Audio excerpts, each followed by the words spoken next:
I would like to reflect on this conference to begin with.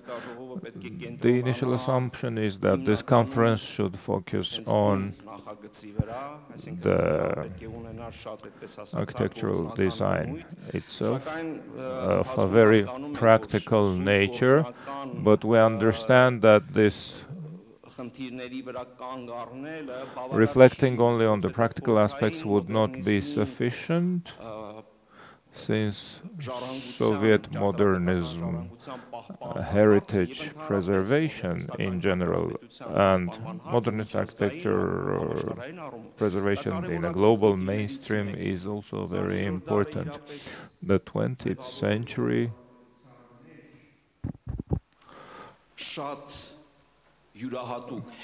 came up with a revolutionary approach in our global architecture. It changed not only the technologies but overall attitudes, philosophy, approaches in architecture. These are important issues that are not getting adequate reflection. Usually architecture is approached from the axis of business project, but one should recall that architecture is a reflection of the human lifestyle, the social conscience, an important component thereof at least. This is a form of art, this is a segment, a sector that succeeds in bringing forth an environment, in forging the relations in the public at large, in forging the relations of man with the environment in a particular point in time. At the same time, providing the society and the people living therein a conviction that human conscience, human knowledge, human skills and talent can contribute to the emergence of such an environment. This conference, one may say, is picking up where numerous other conferences have left, which we had organized here, inviting expert specialists for many years.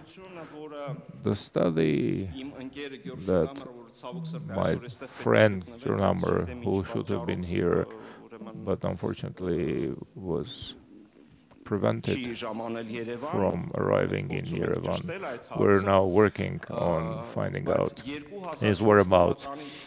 Since 2004, we, together with him, have been working on a project which was called Local Modernisms. This project was studying former Soviet republics' modernist architecture, fate, status. We were trying to archive the information on the structures that were still erect back in 2004, had not been transformed or only partially were modified. We conducted interviews with architects who were alive then. The interviews pertained not only to Armenia's architects, but covered all of the urban developers, politicians, architects of the entire post-Soviet space who were responsible for the new urban environment and architecture throughout the Soviet Union. You can imagine between 2004 and now the tremendous volume of the archive and knowledge that we have amassed in the result of this study.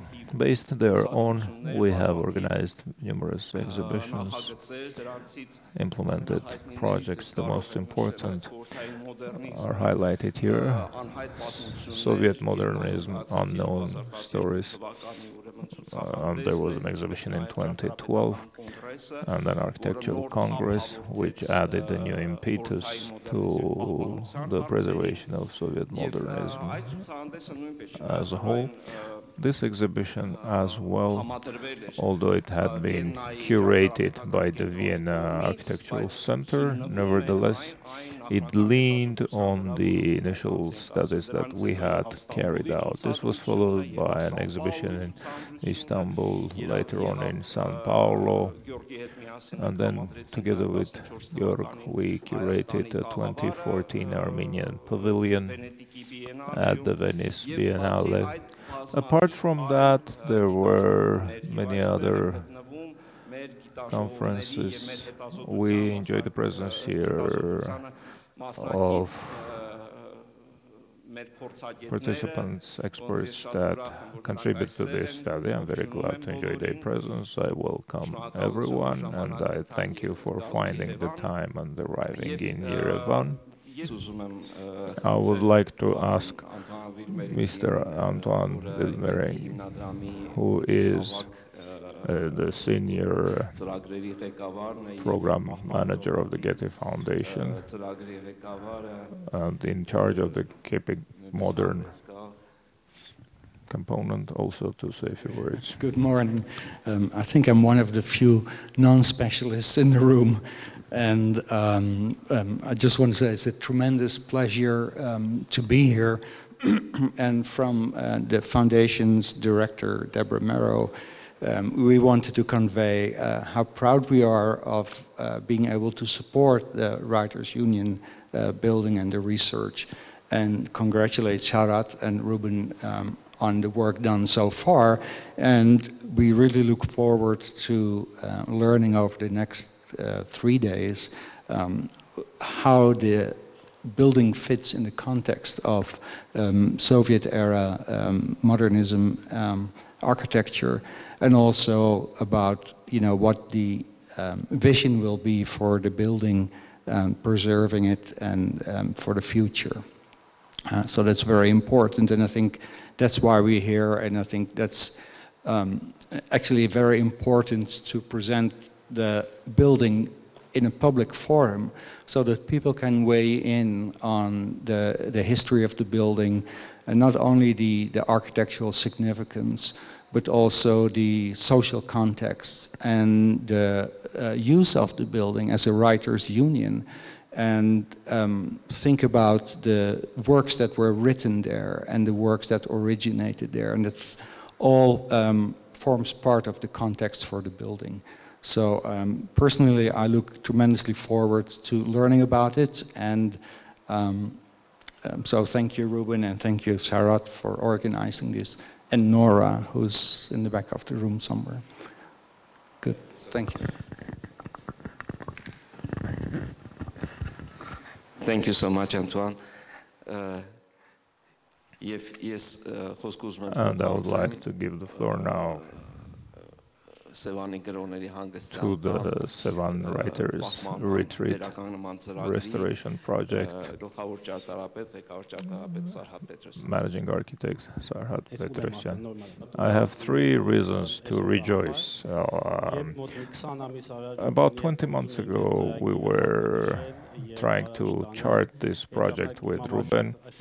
Back then, it was my turn to work on the Armenian pavilion for the Venice Architectural Biennale, so I was overloaded with work. We could not even dream or imagine that this project would ever become a reality, not to mention such a conference here, to be able to do more for the Armenian milieu than just focusing on one building. I am really happy for this opportunity, for this format, for this representative event in Armenia.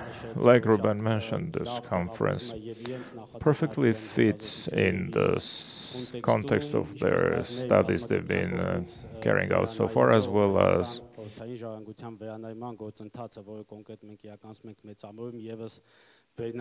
we've been doing so far. So this conference fits perfectly in the logic of our work and will play a great role.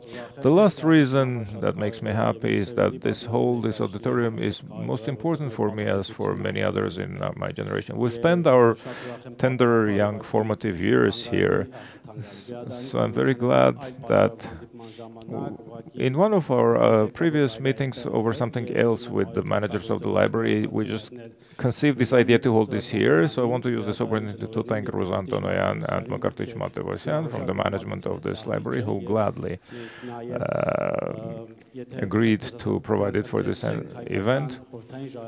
If we were to browse through the most recent Soviet heritage and culture, this building itself has not generated enough attention. So I think it's another opportunity to also ascribe importance to the late Soviet architecture legacy as well. And since I've been reserved the privilege of moderating the first session,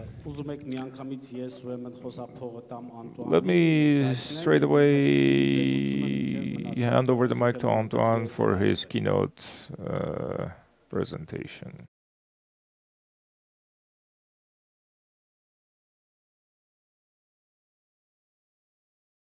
The Getty Trust is a large organization, and you see a bird's eye view of our building in Los Angeles. We are a non-governmental private operation, so we're a private entity. And you see the building here that was built by Richard Meyer 20 years ago. In the Getty Trust, in this building, houses one museum, one research library, one conservation institute, and within this entity also is housed a foundation. And that is us. We're the philanthropic arm of the Getty. And when John Paul Getty left his will, he left a lot of money to the Getty, only with the restriction that it should be used for the betterment of society, supporting the visual arts. So that gave us a lot of freedom. And with that, as I mentioned, there was already a museum, so we have collections in the museum.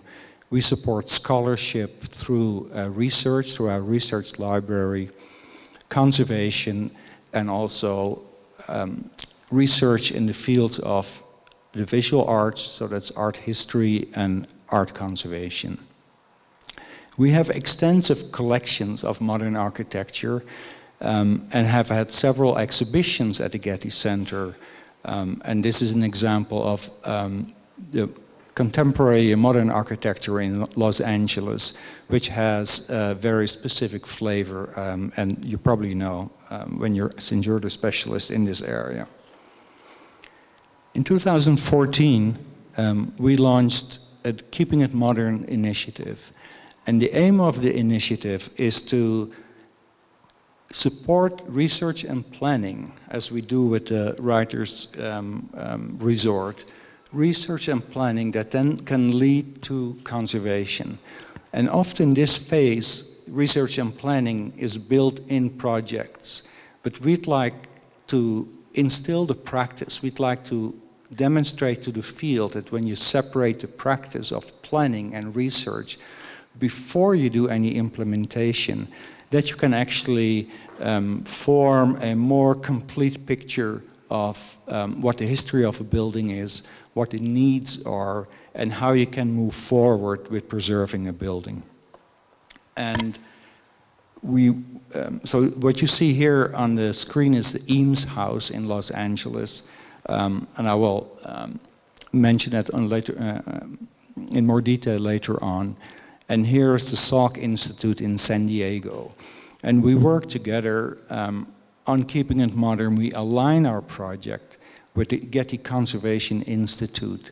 And they have, as you see on the screen, the Conservation of Modern Architecture Initiative.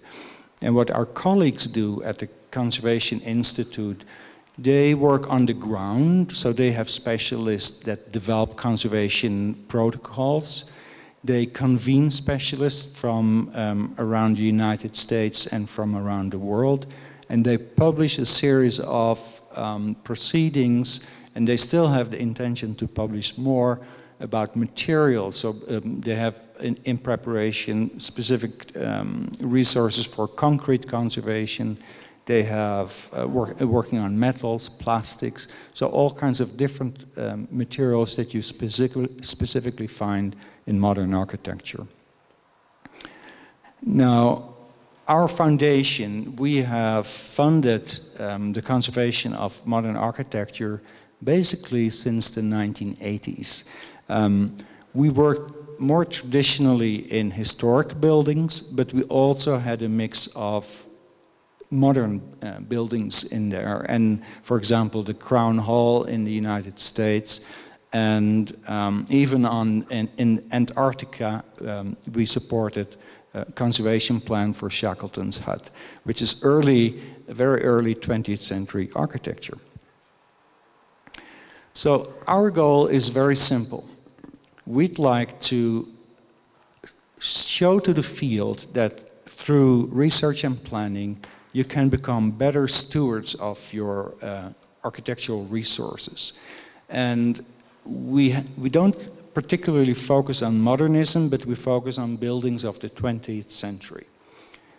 And the earliest of that would be Hill House in Scotland, where we support a conservation plan for the work on the exterior of the building.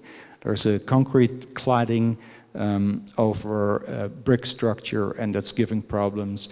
So they're seeking out and doing research what would be the best way to intervene. Keeping It Modern is fully international, so we support all over the world. So this is Centennial Hall, for example, in Poland, where a team of specialists is developing a conservation management plan. And that's the same that's being developed for the Writers Resort. And I can explain a little bit later on why a conservation management plan in particular is so important. Given that we are in a children's library today, I thought I'd include a slide of a grant that we're supporting for the children's library in Ghana. That's a project that was desperately needed as the infrastructure was aging and the building needed to be updated. And you can just go in and do that, or you can do your research and find out what is the most significant aspect of the building and keep that in mind while you prepare your upgrades. So that's really key for this building, but also for other buildings. For example, the Kosovo Library, the National Library, which is by Andrea Mutnjak-Jakovic, which is a fabulous building, also on the outside, but also on the inside. And this is from all the 44 projects, or 45 projects that we have funded to date. So in 4 years, we have supported 44 research and planning grants. This is the most recent in date at 1982. So why modern architecture? Well, I don't have to tell you, but in the 20th century, of course, there's a building boom. Most of the architecture that we see today, the modern architecture, was built after the Second World War. So it's a tremendously important legacy. So as you know, there was new optimism, growing economies, new building systems, and the building systems were often not tested. So there were just new materials developed, and then new building ways were advanced. And today that gives really an enormous amount of problems because the materials were quickly developed and quickly used. And concrete is one of the building materials that we're looking at. So at St. John's Abbey in the United States, they are looking at a strategy to develop to treat the concrete, because you know that when you have problems with concrete, you can either go to the local hardware store and buy a bag of concrete mix and mix it up and do a patch, and you can be sure that it will look awful, and you can be sure that it will fall off in 3 or 4 years. But when you do your research and you look at the texture of the concrete, you look at the color of the concrete, you look at the aggregate, and you try to match it as closely as possible, then not only do you do a good repair, but you also do justice to the quality and the intent of the building. And of course, this is an enormously beautiful building by Marcel Breuer. Farther afield, in India, we're supporting the conservation management plan, but also it's also a research plan for Generes Gandhi Bhagwan, which is also concrete. This was built after the independence, and Prime Minister Nehru had invited Corbusier and Generes to develop the city plan for Chandigarh, as you know, and this building, the Gandhi Bhagwan, was built at Punjab University. And the conservation plan for this building is just finished and will be published shortly. In the same region, but in Taiwan, there was an early chapel by I.M. Pei called the Henry Luce Memorial Chapel that was originally intended to be built in wood, but then was executed in concrete. And it is not only a very beautiful structure, but it's also a structure that has withstood typhoons and earthquakes, and actually has functioned very well.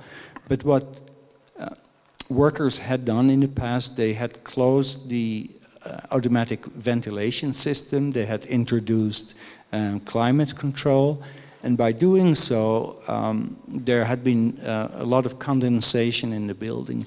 So a lot of the windows and the window mullions had been deteriorating, had been corroding.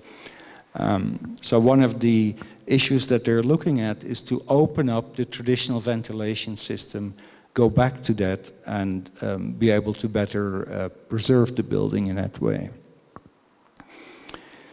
In 1964, the first Olympic Games in Asia were held at the Yoyogi Stadium, and this is built by Kenzo Tange. And Yoyogi Stadium, since 1964, had always been used as a stadium, so it always used for indoor sports.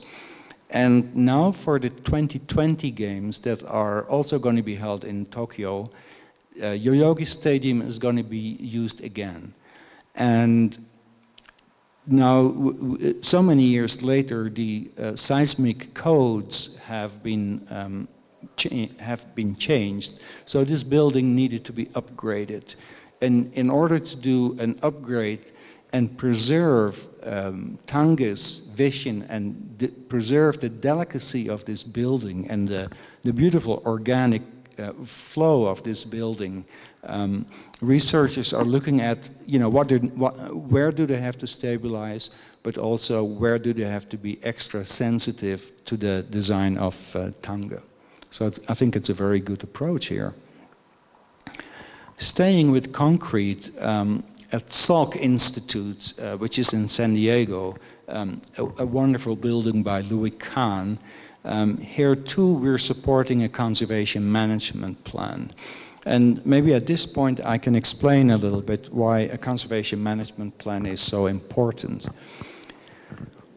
When you look at this building by Louis Kahn, and when you know about the history, Louis Kahn and Jonas Salk became friends. And Jonas Salk is the scientist who developed the polio vaccine. So he is, in the medical world, very important, and he engaged a very well-known architect. They became friends and created a vision for Salk Institute that all the research spaces should be open, so no walls between the research spaces, so that there should be a free communication and a free flow of knowledge between the scientists. And so there's not only the fabric of this building, but there's a very clear intent to this building. And when you prepare a conservation management plan, you need to look at, you know, what was the architect's intent? what were the owners' wishes? How were they merged? What ended up being built based on those two? Then you have to look at who's the community that uses it today. Those are stakeholders. You have to look at the family members, both at Louis Kahn and both at Salk Institute. How much emotional attachment do they still have to the building? You have to look at the local universities. How do they interact with the scientists? They have a cultural program, so they have a music program at Salk Institute. All these aspects become part of what the Institute is about today. And when you develop a conservation plan, you cannot just push those to the side. You have to embrace those. And when you do so, and when you prepare consensus among people who feel a connection to that building, when you can build a true consensus, then you can create an understanding about what is significant about the building. And based on that significance, you can then develop policies about what is important, how you should preserve the different levels of importance. And those policies can be written down and can be accepted by everybody. And once that's done, then it is very easy to work with maintenance crews. It's very easy to schedule cyclical analysis of the building by conservation specialists. So in a way, the conservation management plan creates a roadmap for what is necessary in the immediate term, but also how you can plan out in the long term to preserve the building. And it's really based on everybody agreeing on why this building matters, why it's important. Going a little bit further south, at the Faculty of Urban Planning and Architecture, a very beautiful building by Artigas. They had a history of what I mentioned before, just concrete patches, concrete repairs, very ad hoc, and they realized that this is not the way forward. And the faculty especially became very interested in developing a concrete conservation plan. So specifically looking at the concrete, doing the research on the chemical composition, on the aggregate, and they're developing that plan alongside with Sydney Opera House. And Sydney Opera House is very advanced at the moment with developing a separate strategy for the conservation work. And you have to understand that underneath the shells, they're cladded with tiles, but underneath the shells, there's concrete. And they cannot reach the concrete currently, so they cannot understand what the condition of the concrete is. And there are several other areas where they have that problem. So working with the University of Sydney and working with students and with the faculty, they are developing a very specific strategy for analyzing the concrete and for making concrete repairs. And you may be interested to go online and see what they're doing. They're actually very advanced in their approach and take conservation of the building, which has, as you know, a very interesting building history. They will fully integrate the conservation strategy in the conservation management plan that already exists. I'll go a little faster now. We supported or are supporting a plan for the Einstein Tower by Erich Mendelsohn. And this is a solar observatory. It's of 1921. It's still used today. It's still used as a solar observatory. And they are looking at, as many buildings of that early period, they're looking at how can they create a more sustainable energy use. And one of the plans that they're developing is the use of the heat that's generated by the computers to heat the building in the winter. And they are making very good advances and actually a very good plan to do that, to keep the moisture out and not having to introduce additional heating.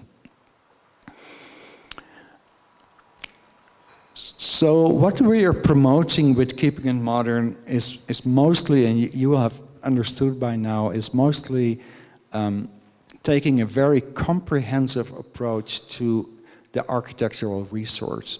So you look at the design, you look at how it was designed, but then how it was built. How has the building or the site performed over time? What are the material needs? What was used originally?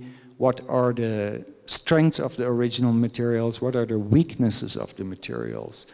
And you look at structural, you look at the landscape, you look at the interiors, you look at the furniture, the furnishings, the colors. So it's really the planting. So it's really very comprehensive. And that's what we're promoting through Keeping It Modern. So especially with the interiors, and I included this Rietveld chair because not only am I originally from the Netherlands, but I'm also originally a furniture conservator.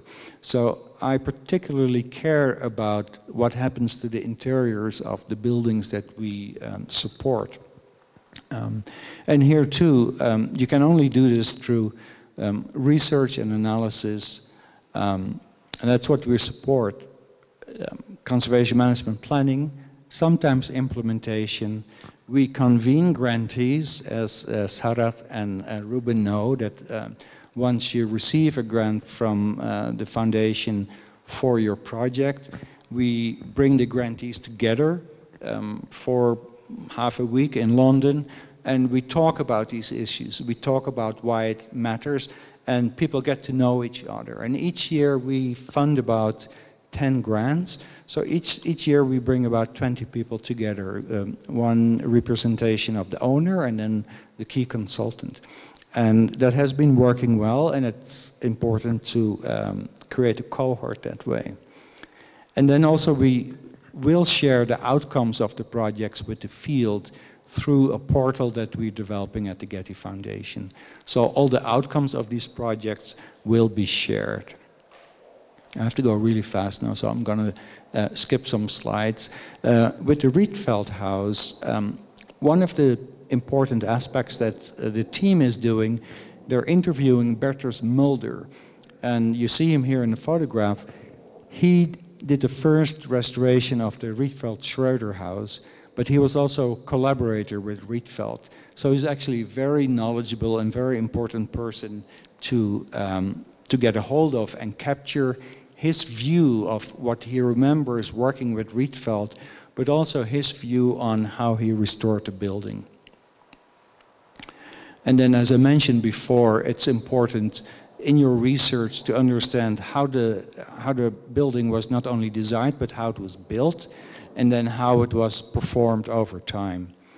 And when you do your research, sometimes you run into very funny photographs, like what you see here, Le Corbusier and Yerevan on a water paddle boat or water bicycle in Chandigarh.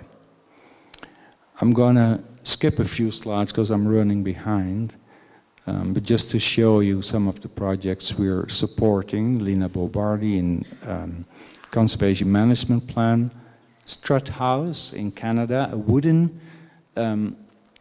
building that featured the first curtain wall in Canada. So even though modern architecture is often associated with concrete or with steel and glass, in this case it's a wooden structure with a beautiful glass facade. Similarly, we're supporting a conservation plan, a management plan for the Nakashima House in Pennsylvania, which is also a wooden house. And both these buildings have a parabolic roof, so it's a pretensioned wooden roof. Ruben, how much time do I have? 5 minutes, okay. I'm going to skip Eames House. I'm going to quickly mention Pamir Sanatorium because Tommy and his colleague are here, Jonas, to talk about it. The audience is asking for a few more For a few more minutes, okay. So Pamir Sanatorium is a very important building and a very interesting building because Saarinen developed this as not only as a building, but he saw the building as a medical instrument. He developed this building purposely for healing. And he engaged an artist to develop a color scheme. And I don't know if Tommy is going to talk about it, but the interior colors were purposely chosen with the idea that the muted tones, they would be mellow, they would help perhaps calm the minds of the people who had tuberculosis, but they were intended to heal. And the Pamir Sanatorium is not only a fabulous building, but it's also the conservation plan for which was developed by Tommy and by his colleagues is actually a very good example, and also looking at the interior furnishings, and they will talk about what they found. Color, of course, is a very important part of architecture, especially 20th century architecture.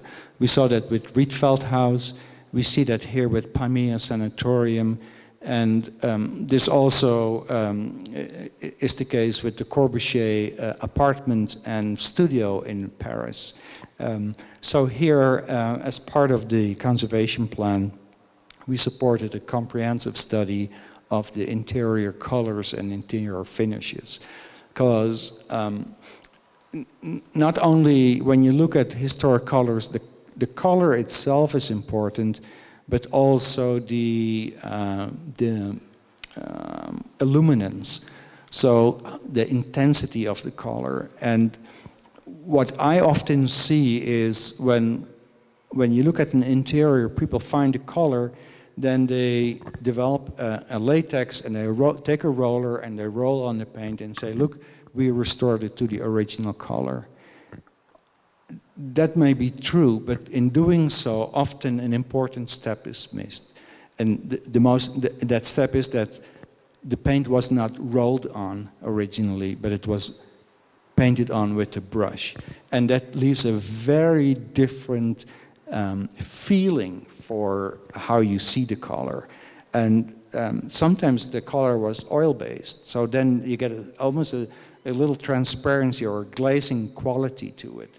And when you use a latex, of course, we know it's dead flat, and especially when you roll it on, it leaves a texture that is, in my mind, quite offensive compared to the originally brushed-on paint. In the Villa E1027 by Eileen Gray,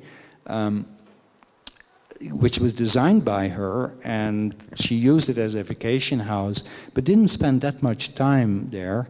Her neighbor, Le Corbusier, took the freedom to paint some murals there that Eileen Gray found highly offensive and were not part of what she ever intended to be there. But they're paintings by Le Corbusier. So you cannot easily whitewash them because they're kind of significant on their own. So here, with the conservation plan, they are looking at how can they, on the one hand, preserve Eileen Gray's original intent, having those large white walls, but also how can you preserve the Corbusier paintings.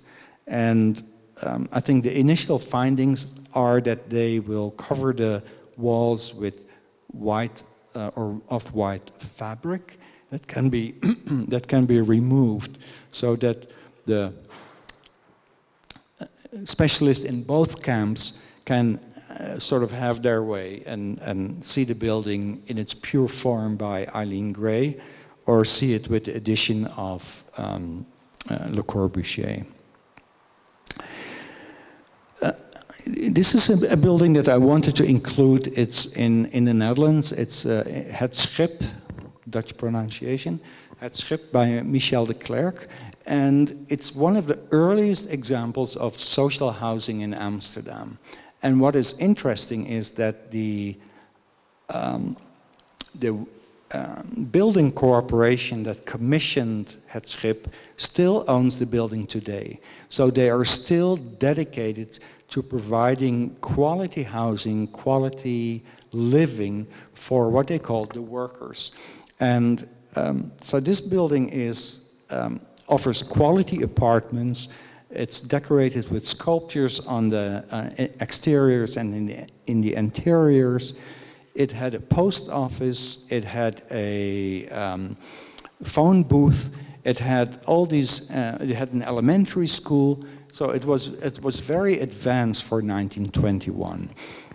Today there is no use for the elementary school anymore, and the post office is no longer in use, so that part has been changed to a museum.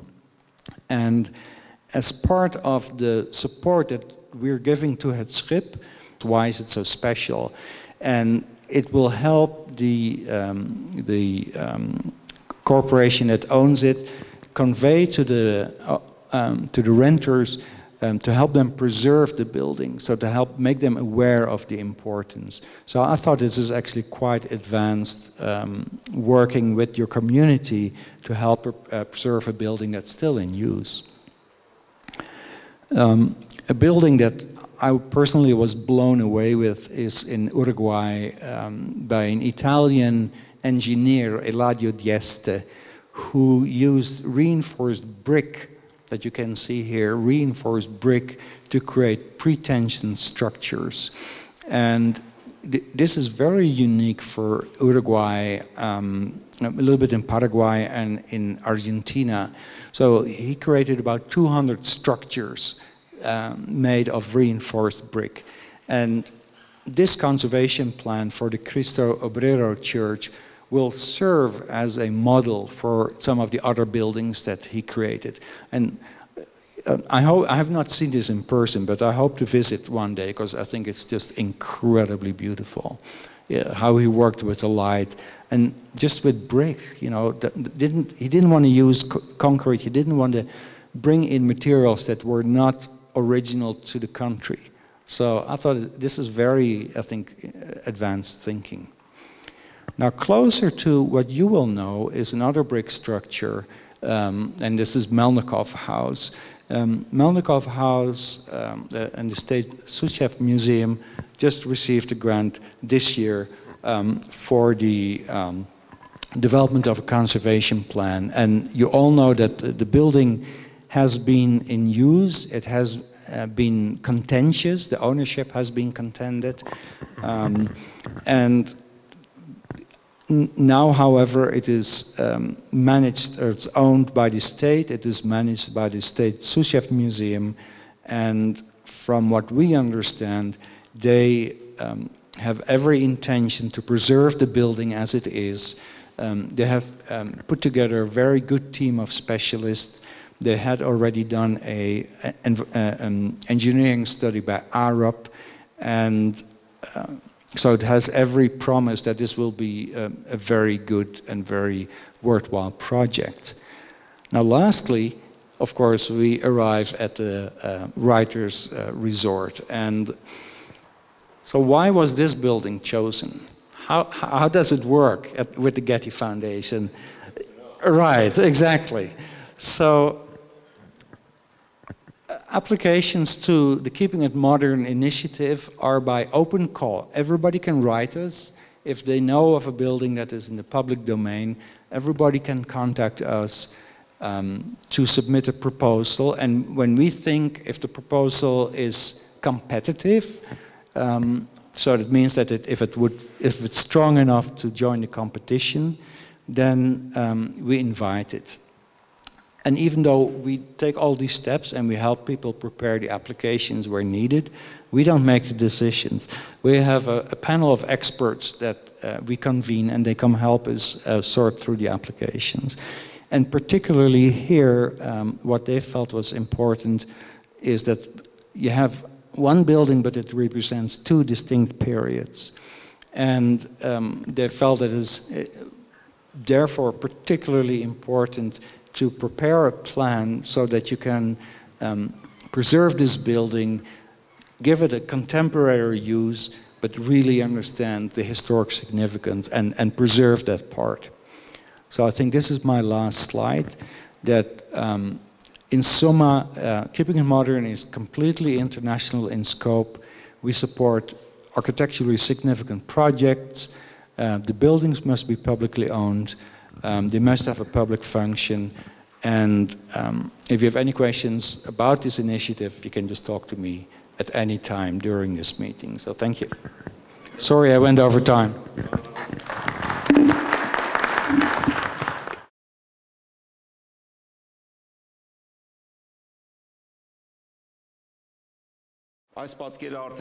This image is pretty well known already. If you try to Google Soviet modernism, this will come up as one of the first search results.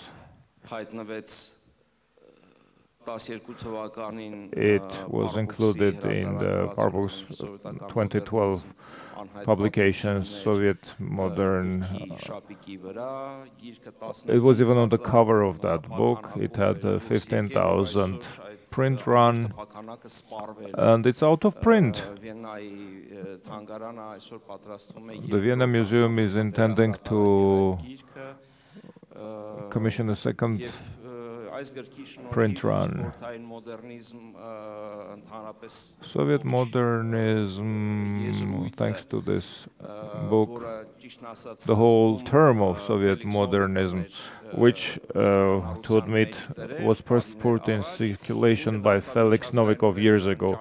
This term has become an internationally accepted term, but it also is somewhat prone to issues. To some extent, it is a generalization of the history without emphasizing or highlighting some most important issues which pertain to the specific discrepant histories and segments that constitute Soviet modernism. And there's another important circumstance. The logic of this term also purges an important component of the Soviet architecture, that is its socialist essence. And that is of preponderant importance, which is why in our conference we have made a certain reference to rereading the Soviet with the emphasis on the socialist, to reflect on the philosophy of this architecture in the context of the social ideology, socialist model and socialist architecture, and the logical transformations that took place throughout the 20th century in all of the retreat of Sevan,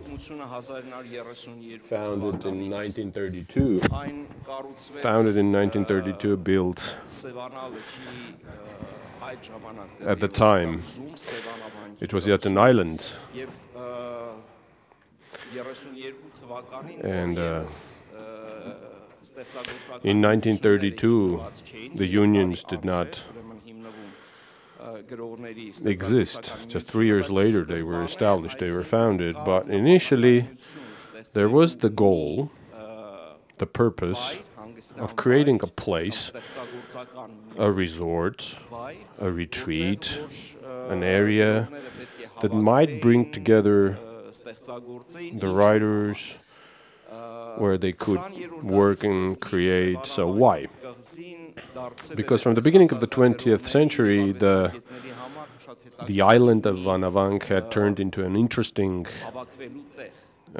common, a place of gathering for the writers, and the Armenian writers were there, meaning this environment per se conducive for creativeness. Russian writers like Andrei Belun, Osip Mandelstam, the famous, they were there. This all Armenian series written by Mandelstam were created in Sevanavank, on this island. So after the retreat was established, it turned a place of gathering not only for Armenian writers, but it turned into an international place, I would even say, one of the beloved places of gathering, by the way, especially in the 1960s. There's one very famous picture with Sakharov and Lavoir meeting there. It was built, I mean, this complex, it was a complex. It was built in 1932 by renowned architects Mikhail Mazmanyan and Georg Kochar, who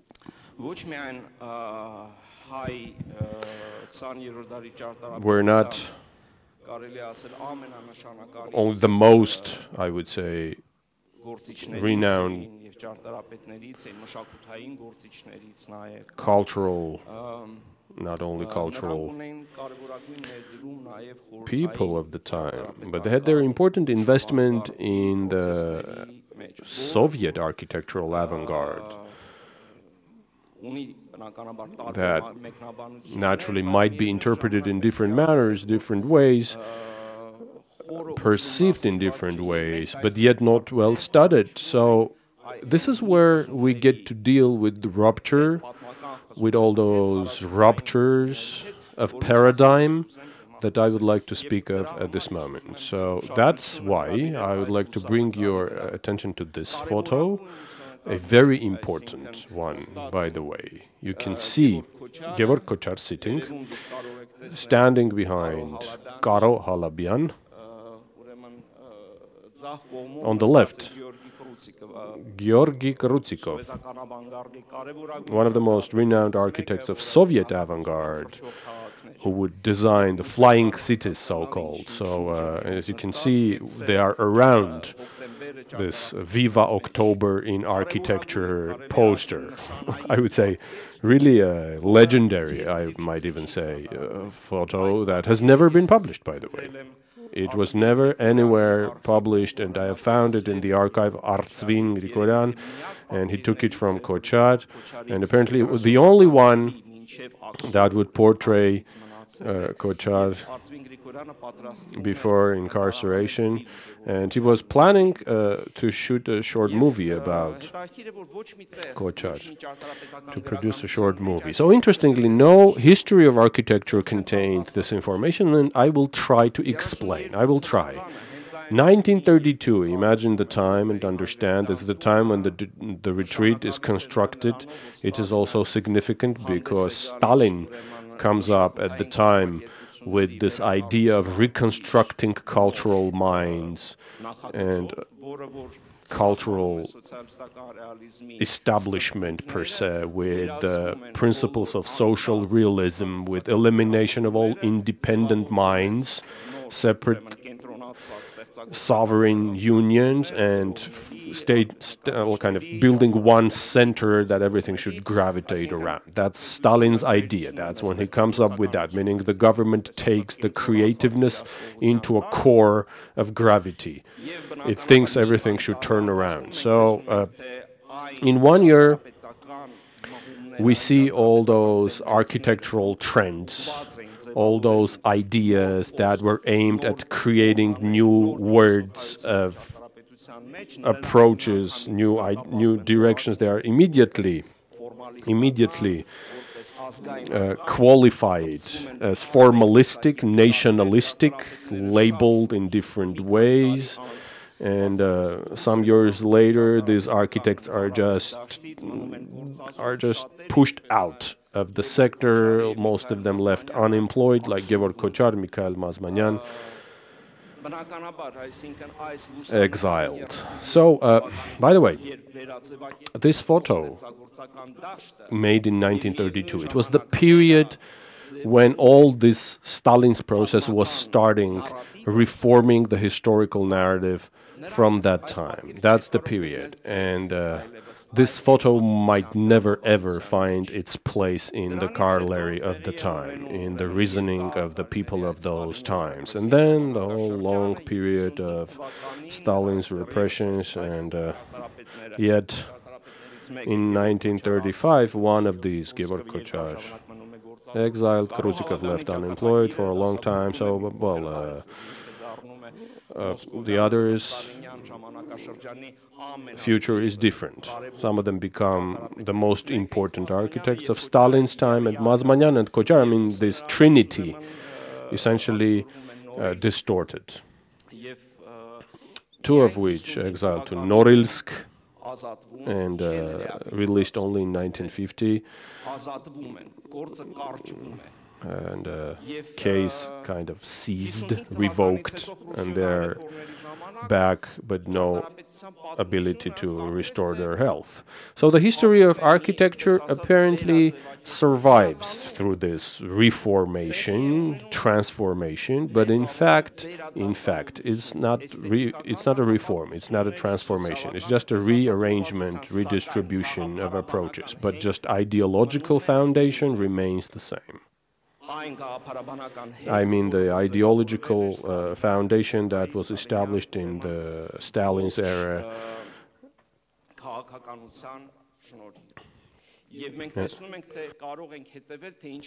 and due to his policies.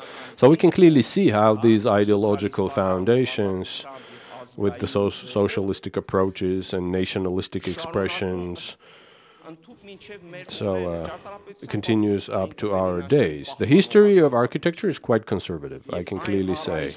So it is up to date,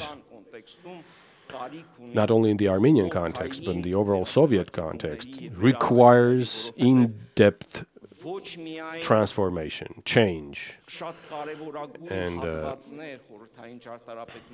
not only the most important part of the Soviet architecture that needs new interpretation, new perception, new ideologies, but the stories that are related to architects are also there.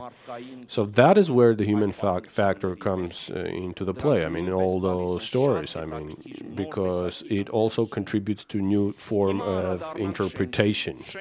Now the building. In 1932, when it was built by Kochar and Mazmanyan, it was small, just a small guest house, as you can see it, with a cafeteria, dining room, I would even say, and some separate rooms. So from arrangement of those rooms, you can clearly understand what the ideas were. I mean, what were the main ideas that they worshipped at the time in terms of architecture. They wanted to bring it to the understanding of the people. Rationalism, constructivism, all these were the dominating approaches. But at the same time, they would come up with very deep, maybe even hidden criticism towards the rationalists of the time by building it this way. So the stress from social expediency per se was reshaped into classicism. It's a very important part, because this is where we have to try to understand the reasoning of these people. End of 20s, beginning of 30s, this is new economic policy, this national program thing of the Soviet Union, that's where it flourishes, that's where it prospers, with new classes in the society formed immediately and ready to implement those plans. And the new class of bourgeois and everything was there. So all these ideas that came from neo-revolutionists, and the architects have to bear those ideas. Not only the architects, writers, artists, painters, Yerevan, the proletariat advocates have to play that role. So I mean space and perception. It's transformation of new space and time as a derivative to social and class-related approaches. So if you look at the structure of the building, you can clearly see minimalistic, very tiny spaces inside that, like one toilet on every floor, the end of every corridor. So that fits completely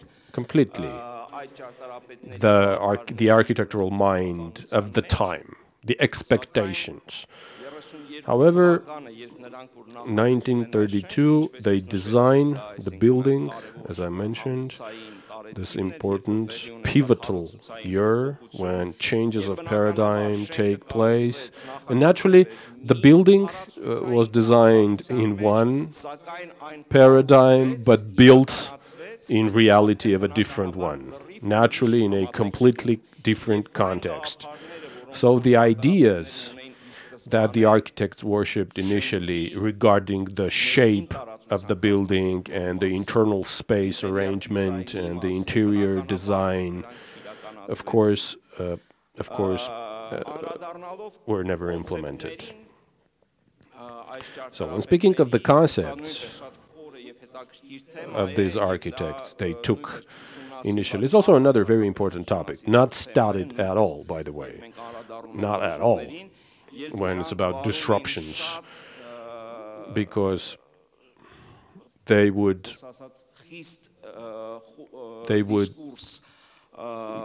conduct this very strict discourse, if I can call it such, of a different modern thinking that dominated in Armenia, especially with the wing of Tamanyan, when they spoke of the establishment of natural architectural mind.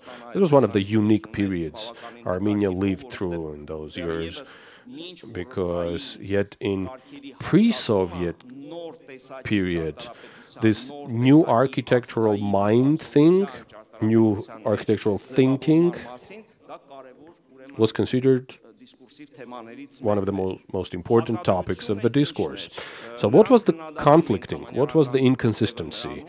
Tamanyan was criticized, and his school was criticized for being too much based on historical concepts in decoration and shift of some construction elements, which is never possible in the new architectural mind. They would say you cannot bring that history into our new modern type of architecture. It's not possible. It is not possible to consider them socially functional, as the social functional was the way the people thought of the time. So the form and the structure in space are the derivatives of all those components we worship in these years. It's a problem that people would speak in Venice Biennale a year before that. I'm sorry, a year ago, these issues were discussed in Venice. So they would take not the historical architectural mind, but take some prototypes out of the existing people's models of architecture. And that's what you can see here. That's the perception. That's 1929, by the way. I have to underline this fact because there were very interesting studies when the designs would come back to the same typology in 1929. It was done, by the way. Alvar Aalto would build this building, by the way, in Finland. In Kapan, in Sisyan,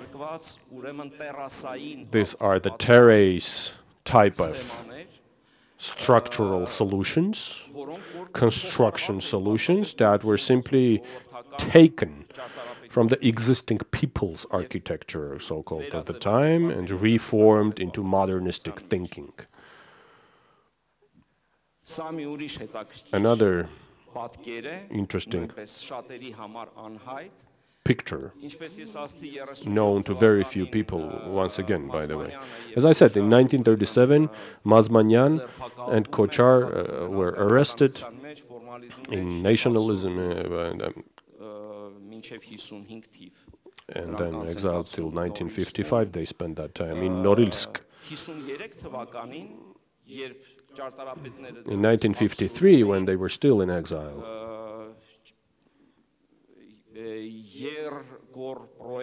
there was this Yer-Gor project called Institute, Yerevan City Design, to translate it from Russian, commissions an errand to a group of architects to implement to do the reconstruction of the retreat. 1953, Stalin's already dead, by the way, end of the year. And you can still see that in terms of thinking, this is what happened. You can see what happened. Meaning, there are news on the buildings. This is this new scheme, as they say today, that changes completely the constructivism, the rationalistic aesthetics of the time. It changes the Stalinistic neoclassist approach. Neoclassicism. So our architects saw this design in Alvaro's museum, drawing a very interesting parallel, saying that, you know, in the famous library of Vyborg, there is the very same story with the difference of 1 month. In 1953, they had developed the same type of approach for the library in Vyborg. So that was a trend. Apparently, they would make haste, the architects, I mean, to kind of finish all their errands quickly after the death of Stalin and start something new. They would just hand in kind of their designs quickly so that they commissioned the buildings. So thanks God, this one stayed on paper. The building remained as it was. And the second story of this building starts in 1963, when Kochar returns from Siberia.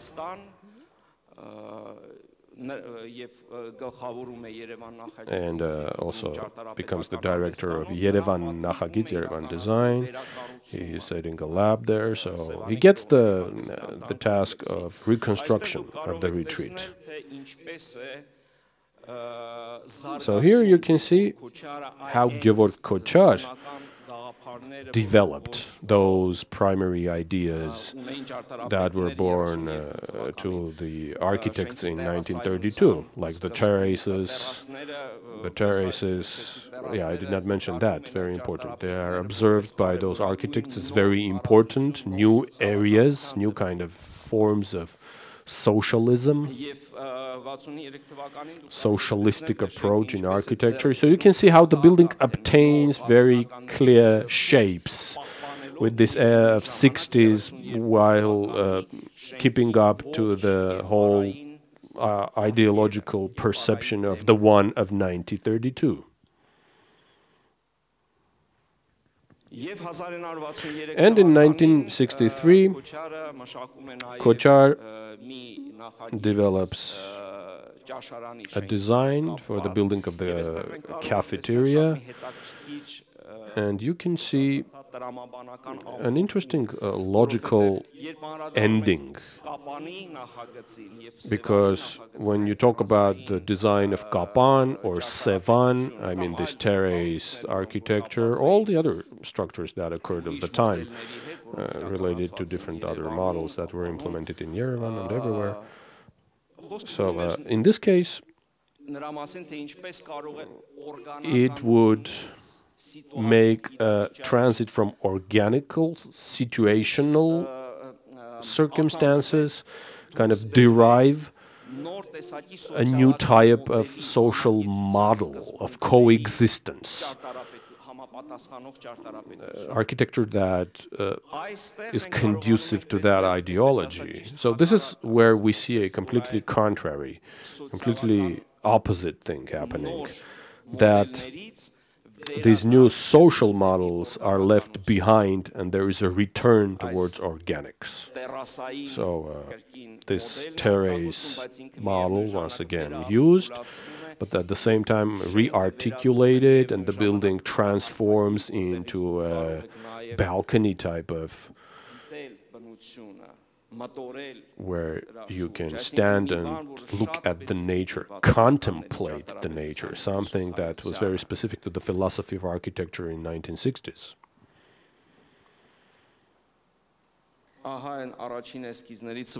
That's one of the designs with the full complex presented by Kochar, and this is the retreat.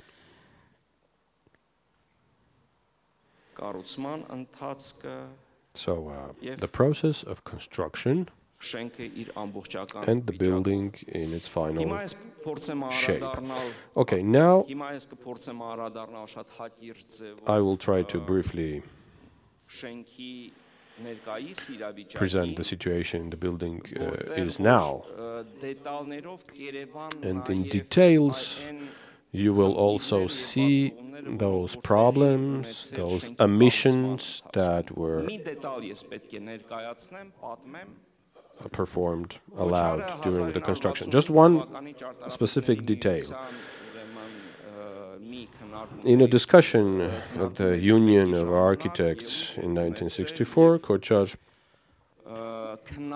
criticized in his presentation the existing practices, the hierarchy of Soviet architecture established in the era of Khrushchev. So construction companies were standing in hierarchy on a higher level than the architecture, than the architectural workshops and architectural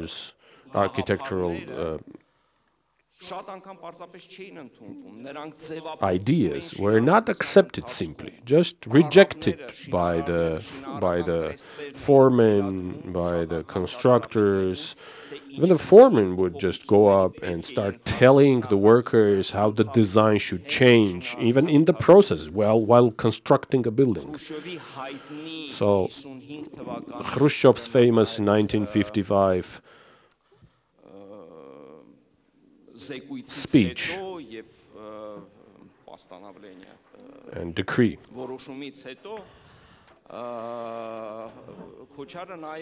After that, Khrushchev receives a letter from Koçar full of criticism about this new structure that Khrushchev suggests, new form of work, like new mode, because Koçar says this is going to be a disaster for architecture. We have that letter. During the discussion, he brings a different example. He says it's really unacceptable. Imagine that there have been changes during the construction of the writer's house, and 5 foremen have changed, 3 construction trust directors, and 4 engineers have changed during the construction. Imagine what qualitative changes might have been applied towards that building during its construction, in addition to a number of communication letters, requests, etc. So already in the process, when the final design is developed, when the engineers develop the schematic outline of the building, when the primary shape of the building is completely distorted with an open pool, a little bit far from the shore, and a number of other structures annexed to it. So, and the core also changes. And there are disruptions, once again, disruptions that occur because of the political system, because of the cultural perceptions, and at the same time, this hierarchy that exists between the construction and the architects. It had to be studied who is the one who decides finally, kind of approach. So that was a serious problem for us, because when you start speaking of the reconstruction of a building, you have to understand which part you choose as the baseline, as the outset point. So I will ask for another 3 minutes, if you don't mind, and then I'll summarize. You can see the condition of the building now. It didn't have, it was not renovated, reconstructed. I mean, no renovation for a long time, no repair. Never, by the way. Not for a long time, but never. So there's another important thing, is that the authors, the Writers' Union was the only one that managed to keep the building in the condition it was. It was really unprecedented. It was never changed. It just kept its primary appearance with the function. It works. It's an operational building.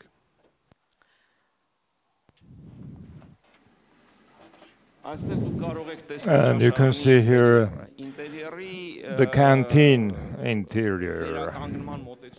The approaches to restoring the interior, well, Antoine highlighted that this is an axial issue. As for the interior of the 1930s, that was a big challenge for us. We invited Alexandra Selivanova as a preeminent expert of Soviet avant-garde, so to help us with gaining an understanding of how are we going to attempt to get back to 1930s interior. Like I said, in 1932, the building was designed under one logic, whereas the construction followed a completely different logic. So how did that interior develop thereafter had nothing to do with the original concept of the architects. As for the 60s, the interior approaches, well, one may say we have a pretty good take on that. It's well preserved. There were some issues about the details, for example, these glass panels. They were built from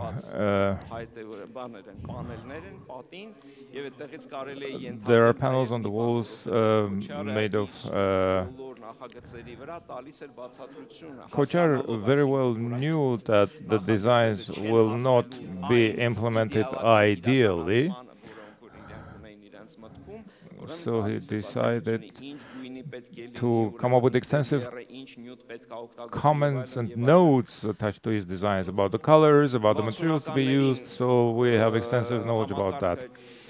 In the 60s, no means were spared to construct this. When the Arm Design Institute came up with the expert assessment of the construction, to our great delight, we discovered that construction-wise, the building was in almost perfect state. There were some minor issues that had to be rectified, but from constructive point of view, the building was in good shape. Since no means were spared to assure the quality of construction of the building, of course, quite naturally, back then, the Soviet system saved on the interior. The wood that should have been used for paneling was replaced by chipboard, which should simply, we assume, have been used as a substrate on which the wood panels should have been assembled. And it was painted in a very interesting color. We discovered the color as a result of our interviews, extensive interviews with those who've been... It's an unimaginable color. It was black. That is... But that was very characteristic for the spirit of the 60s. The entire environment was subjected to this optical abstract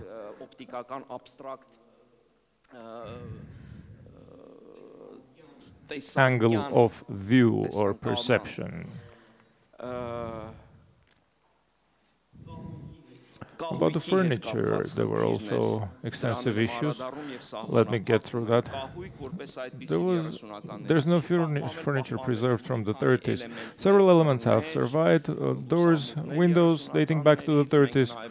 We did an expert assessment. We scratched off some layers of paint from the walls to see the strata, but both about the color and the furniture.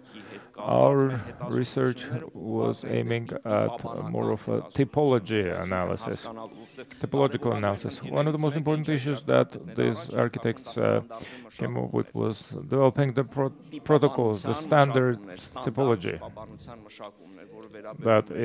which covered both the architectural design aspects as well as the furniture, you name it. In the 30s, frankly speaking, you can see here the interiors that have survived, but we have some archival photographs of Mazmanyan, Kochar and Halabian authored workers' club interiors, where you can clearly see what type of an aesthetic approach they had.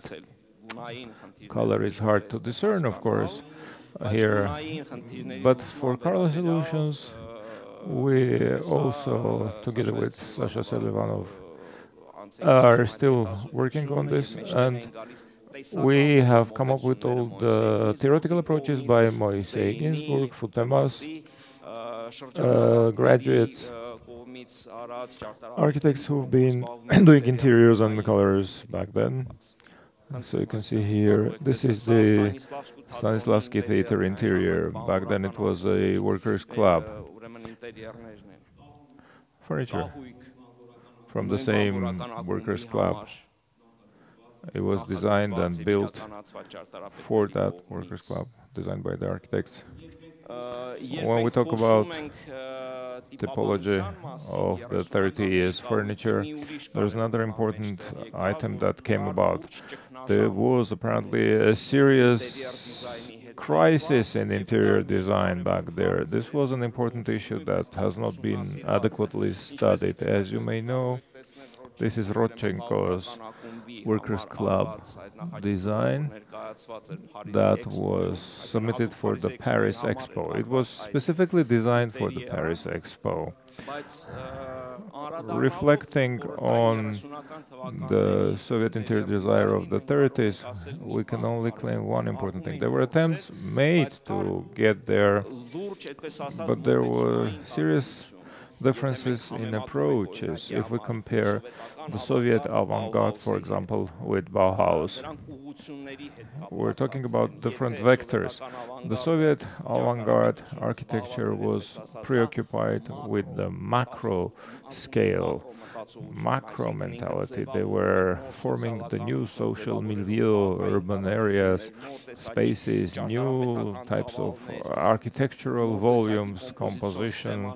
At the same time, Bauhaus did everything in the opposite vector. It went from the inside. It started with the small elements, and architecture was the end point, basically. In the 30s, incidentally, this issue becomes very obvious when you reflect on the end of 20s and 30s architectural literature. You will see, especially when it comes to interior design, the Soviet architects were continually referring to Bauhaus. There are allusions, continual references to the Bauhaus. There were also serious contacts in place. In these contacts, Kochar and Mazmanyan played an important role in 35, 36. When they were in Germany, they were lecturing in Dessau. They had meetings with Bauhaus architects. That contact did exist. It's not studied adequately. It's one of the important. All of those memoirs have still survived. As for the 60s architecture and typology, we're more or less safe here because the 60s architecture doesn't defy retrospect. When we did the Deja Vu Standard exhibition in Sevan in the framework of the Triennale, during curating that, I tried my best also to find 60s architecture. I did some small-scale reconstructions of that environment. I'm through with my presentation.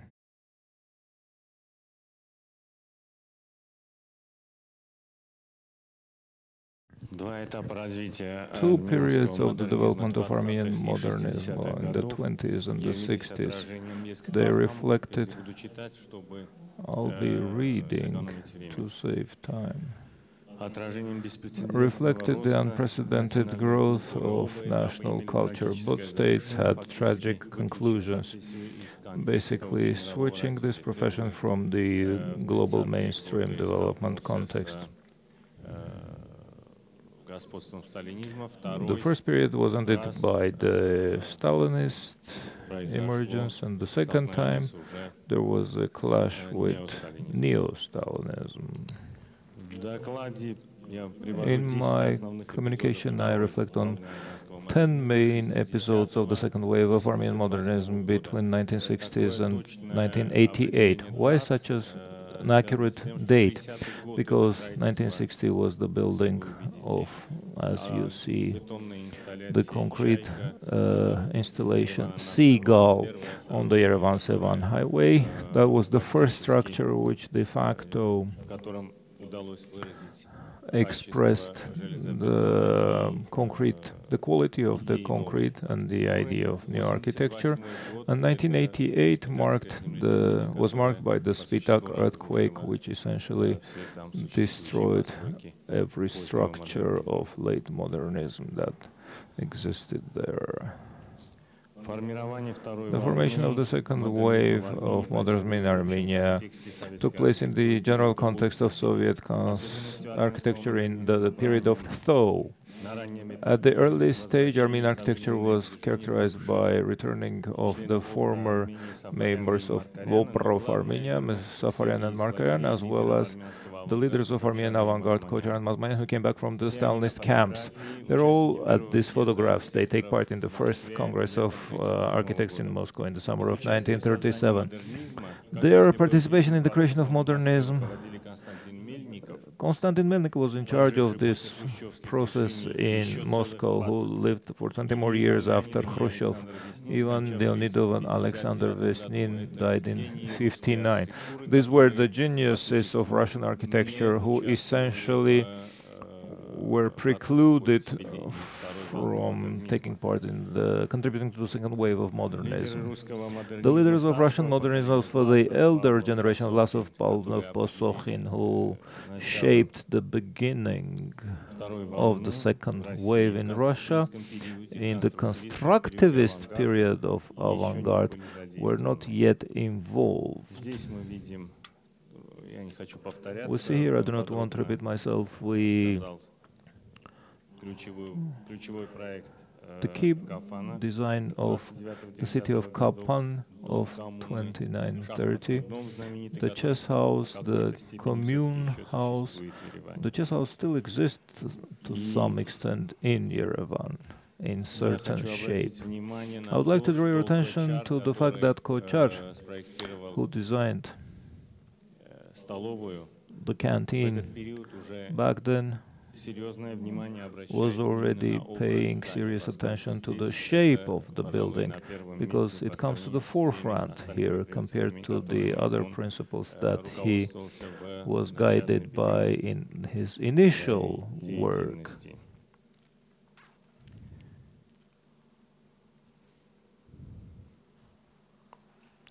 By the early 60s, the new school of young architects came about. They were called the Shestidysyatniks. They were 30-35 years of age.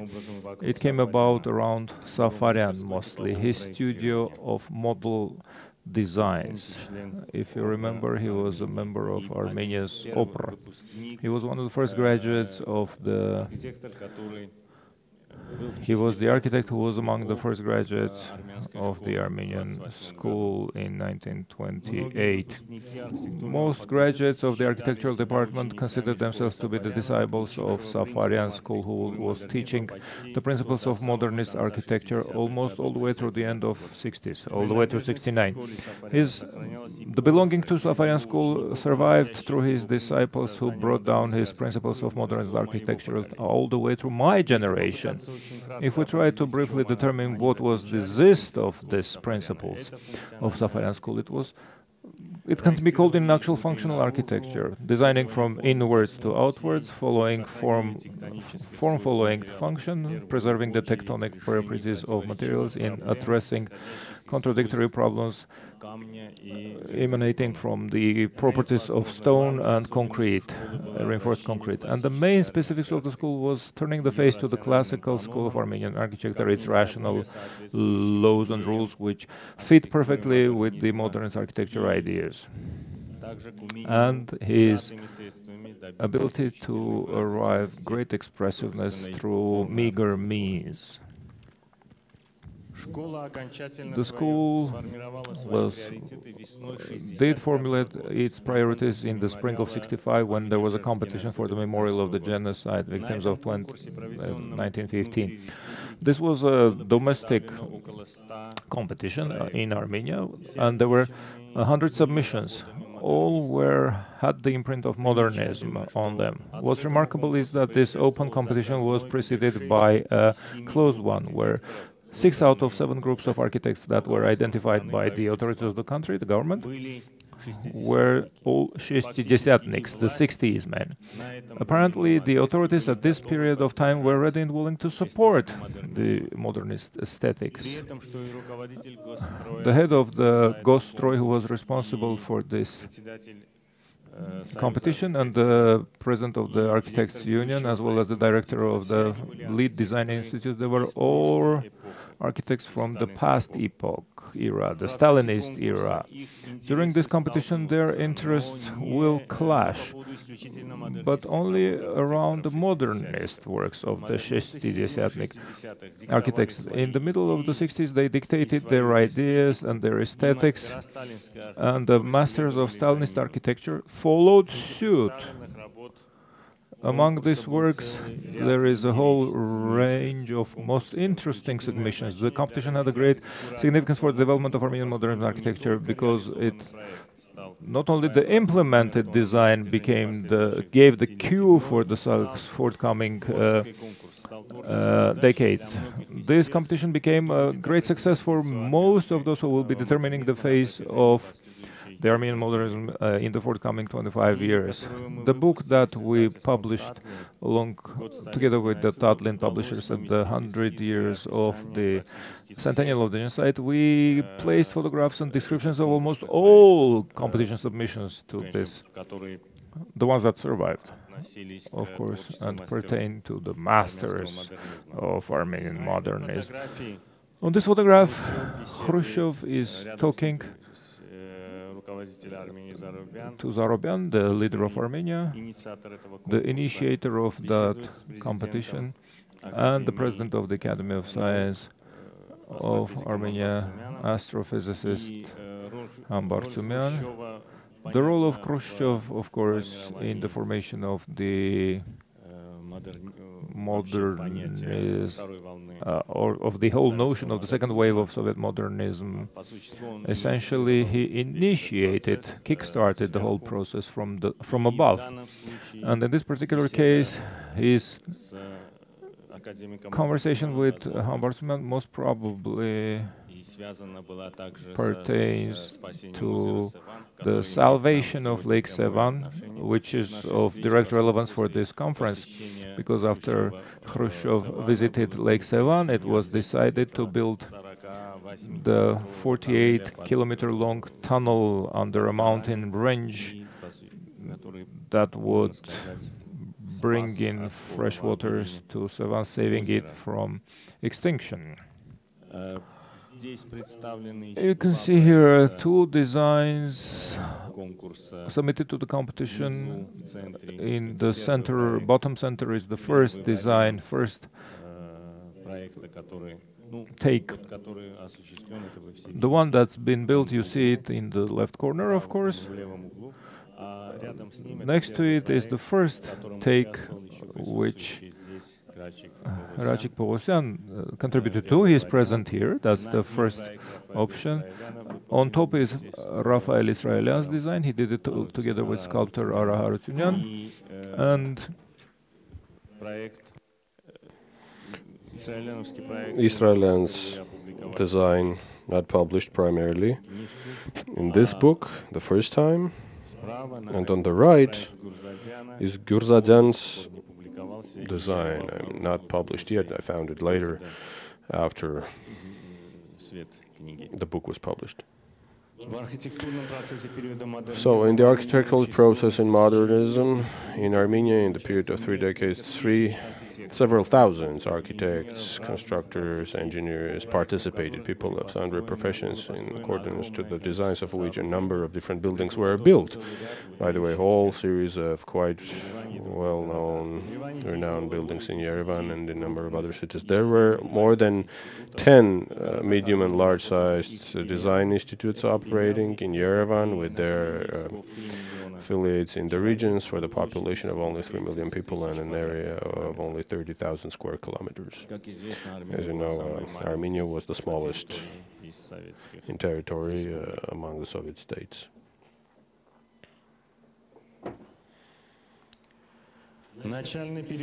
So the primary phase of modernistic architecture in Armenia can be called the concrete modernism. This is the establishment, and this is this famous monument of Chaika, the seagull in translation, with the Россия movie theater, or Russia in translation, which is kind of the reversed form of the bottom-up form of a seagull. And the author, Ovanes Akopian, one of those who removed the columns that would keep the truss of the movie theater on the dry run design, and I mean he just removed it from the model, and the model did not collapse, so they kind of concluded it could work in this dynamic form. So the summer hall of Moscow cinema, Moscow movie theater, and peripheral structures appearing in Yerevan, unfortunately most of which have been destroyed. And improvements in the periphery done in reinforced concrete without using the traditional natural stone that is in plenty in Armenia. This concrete modernism trend persisted till Rachik Bogosyan's time, ends of 80s. The larger parts of construction, essentially, that's this period of concrete modernism that may be pronounced as Demircyan's era architecture, who was the Secretary General of Armenian Soviet Republic by the end of 70s. In the overall scale, the overall coverage of this type of construction. There were several, by the way. Apart from Россия movie theater, it was also the youth center, completely destroyed, the sports complex, the stadium. These buildings can be compared to this famous designs of Mitterrand, Grand Projet, the buildings he built, by the way, in the famous the Louvre's pyramid, the Deficiencies Arc, the Bastille Opera, and also earlier designs projects implemented by Mitterrand. The era of Mitterrand came kind of after Demircyan in Armenia, but Khrushchev was even earlier than that in Moscow, and led by Posokhin, especially when the complexes were built in Kalinin, with all these 9 buildings famous, and kind of the building.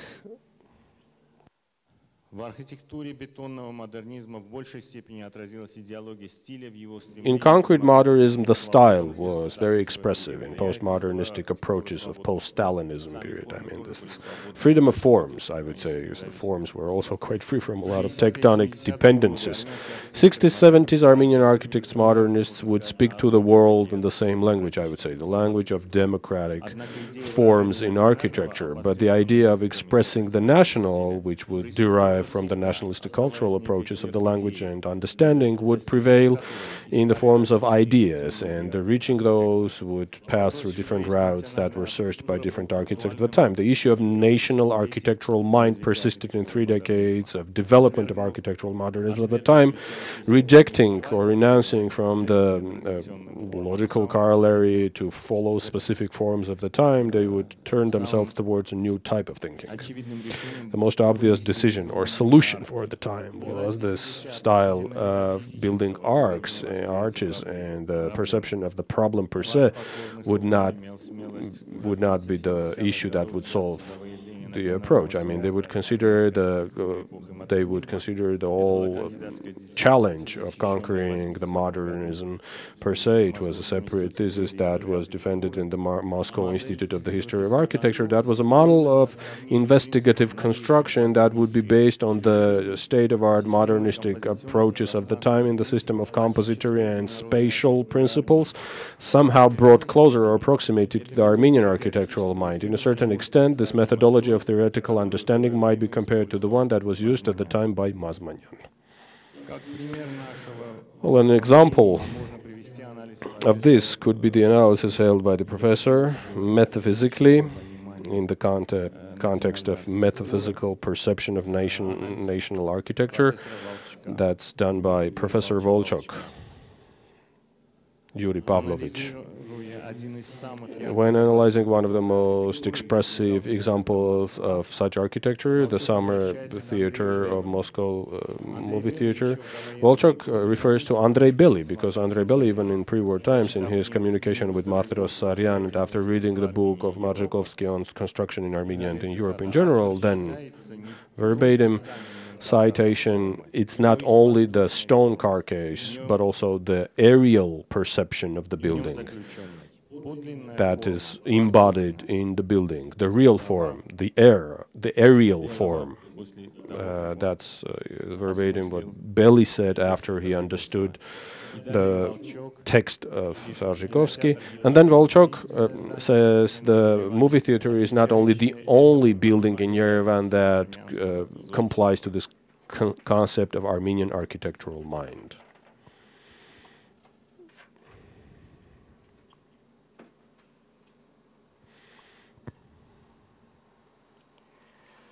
At the same time, with the development of concrete modernism, the leaders of Armenian architects, Rafael, Israelian, would urge everyone to return towards stone architecture. Israelian became the author of the national version of modernistic architecture that obtained a unique form of development in his works.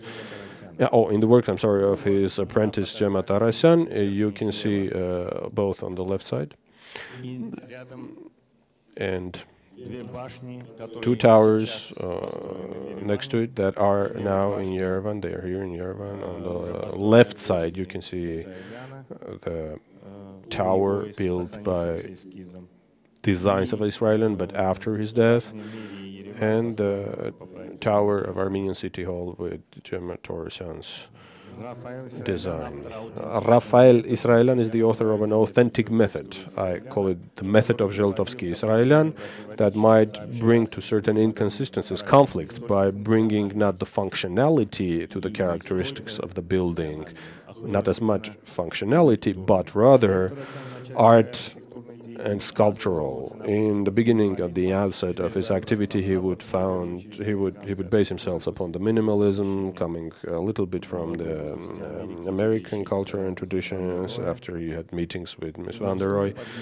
But then, under the influence of national principles, Israelian changed his credo with bringing some minimalistic compositions close to the implementation of traditional forms by turning the beauty of a form into the main function of a structure, keeping up to the main principles of the modernistic architecture and developing its language per se. Jim Petrosyan would then end up with his own method, as I call it, the vicious modernism. In the center, you can see the memorial built by Israelian, next to it on the right, and on the left the structures made by Jim Petrosyan in Echmiadzin. The automatic use of the stone as the veneer was a barrier that would hamper the development of architectural language, going against the tectonics and restraining the free development of the form, or form thinking essay, in its mass or peripheral implementation that was simplified, which resulted in a loss of the art qualities thereof and reduction in the perception of the modernism per se on the part of the society and inside the sector itself, meaning on the part of the professionals. In 70s, when I was discussing the issue with Jim Tarasyan in regard to the possible route we would choose in the future development, he would not advise going towards this design-based activity. Person who was the chief architect of the city and had the best commissions. So provided I just got some information, I would contract the future volume. The remaining part of my presentation. Well, I suppose everyone knows now the deficiencies of modernism, so I'll just skip this part. The only thing I would like to bring your attention to is this building on the right upper side of the slide and the lower part as well, reminding the Kochar's canteen on Lake Sevan. But the most interesting part here is that in Moscow, right in front of Kremlin, there is a residential complex which just literally reiterates, I mean, at least a part, as it is on this building. The architectural forms are quite similar. I wouldn't even say identical, maybe through some subconscious routes, because I'm thinking that the architect who designed this building hardly knew this one, unsuccessful Yerevan structure. This is 70s, an attempt of revenge when second Secretary General Soviet, after Khrushchev visiting Armenia, being shown the building they are trying to build at Republic Square, on Republic Square, coming back to Stalin's Leninistic approaches. And this is where everyone remembered the discussion that took place in 1934, when they were discussing the Mossavit workshop activity, and they would say we would start from scratch, meaning the building on Mokhovoi Street, Zheltovsky building, and that would contain palladium in its reinforced concrete bars and structure. This nail resulted in a lot of jokes about it, saying, yeah, it's a nail in the constructivism of Soviet Union. It's a nail that was hit, that was put into the head, hammered into the heads of a lot of architects that had to be removed from there. So the National Gallery in the center of Yerevan became the nail that was hammered into the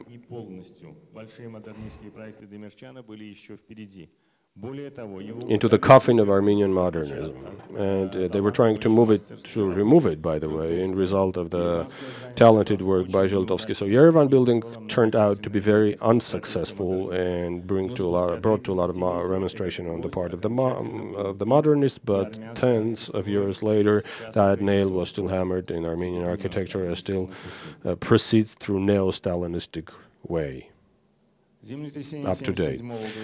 The earthquake of 1977 almost completely destroyed the late modernism buildings in the north of Armenia, maybe 1988. So you know that this is a catastrophe that resulted in a lot of casualties. And the least interesting here is that the pre-Soviet Russian imperialistic architecture survived, even though quite a strong earthquake occurred in 1926. So after that, they would build the buildings more resilient to earthquakes. And then Gorbachev, who arrived in Armenia, the third already Russian leader, who just left his visit to Cuba halfway and came back to Soviet Union, to Armenia, Leninakhan. He was surprised to see the Khrushchev buildings survive, and those built in the latest decades would collapse. That was something that surprised Gorbachev. So essentially, he would say that idea would come to justify his own concept of perestroika, that would break a lot in the time and lag behind his own plans of action. So this approach essentially came close to the collapse of the Soviet era. The architecture of modernism started to change in the perception nationalistically and might obtain some symbols of Soviet power in the institutes that had to be disassembled. dismantled. I'm finishing already. So the last period of postmodernism went with the crisis among the modernists themselves that were trying to revise their own way of professional career. The earthquake played a very serious period of rupture. I mean, it created a rupture itself, made people think seriously of how everything worked before, used to work before that, and partially, apparently, using that fact to explain the work of Spartak Kandaksan, who himself, with his own hands, destroyed part of his building. I mean, with trying to bring some postmodernistic structures into it, just additionally annexing to the building. But of course, later years would be dominated by postmodernists. In this crisis, in a situation of really dismal economic situation, war and blockade, and the new generation simply restored the forms, partially, of neo-Stalinism, the call for which was heard yet in the distant 1970s. Now that architecture was perceived as the one that would express the symbols of sustainability, stability, safety.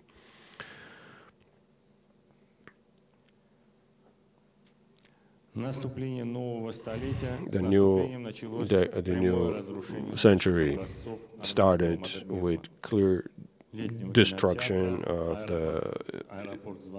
Armenian postmodernism, like the movie theater, the Zvartnots airport, post-constructivism, masterpieces of Bunyatyan next to Zheltovsky's architecture, fully destroyed, dismantled, disassembled, the youth house as well.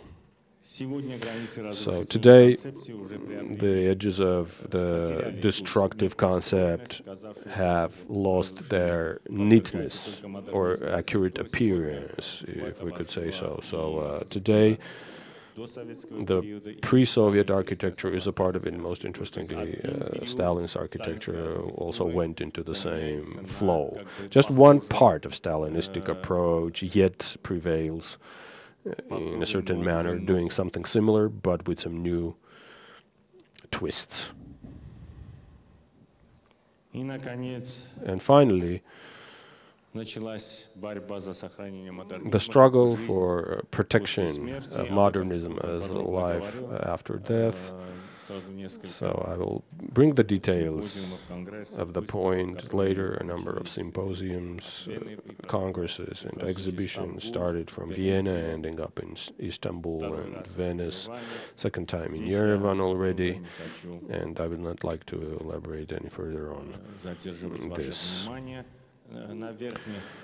The upper part of the slide is an attempt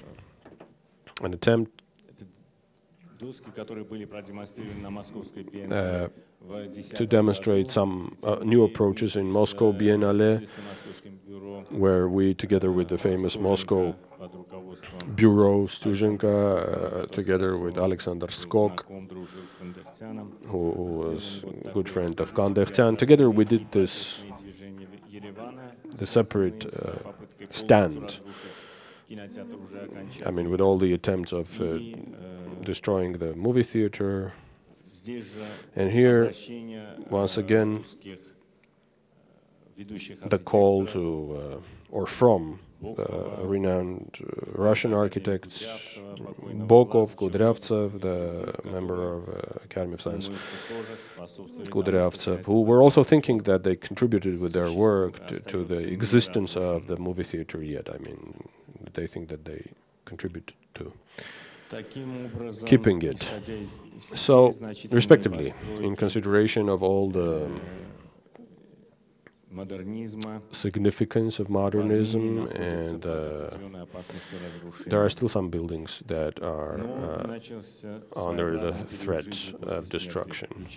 But of course, the Armenian modernism, with its best masterpieces, yet came through in the second part of the 20th century when they were built. In the period of their construction and existence and life, it did not exist, those approaches. I mean, they were not in the context of global architectural approach. But now either fully dismantled or kind of now after death, they are trying to come back into that context, those that undergo the threat of being destructed again. Thanks a lot.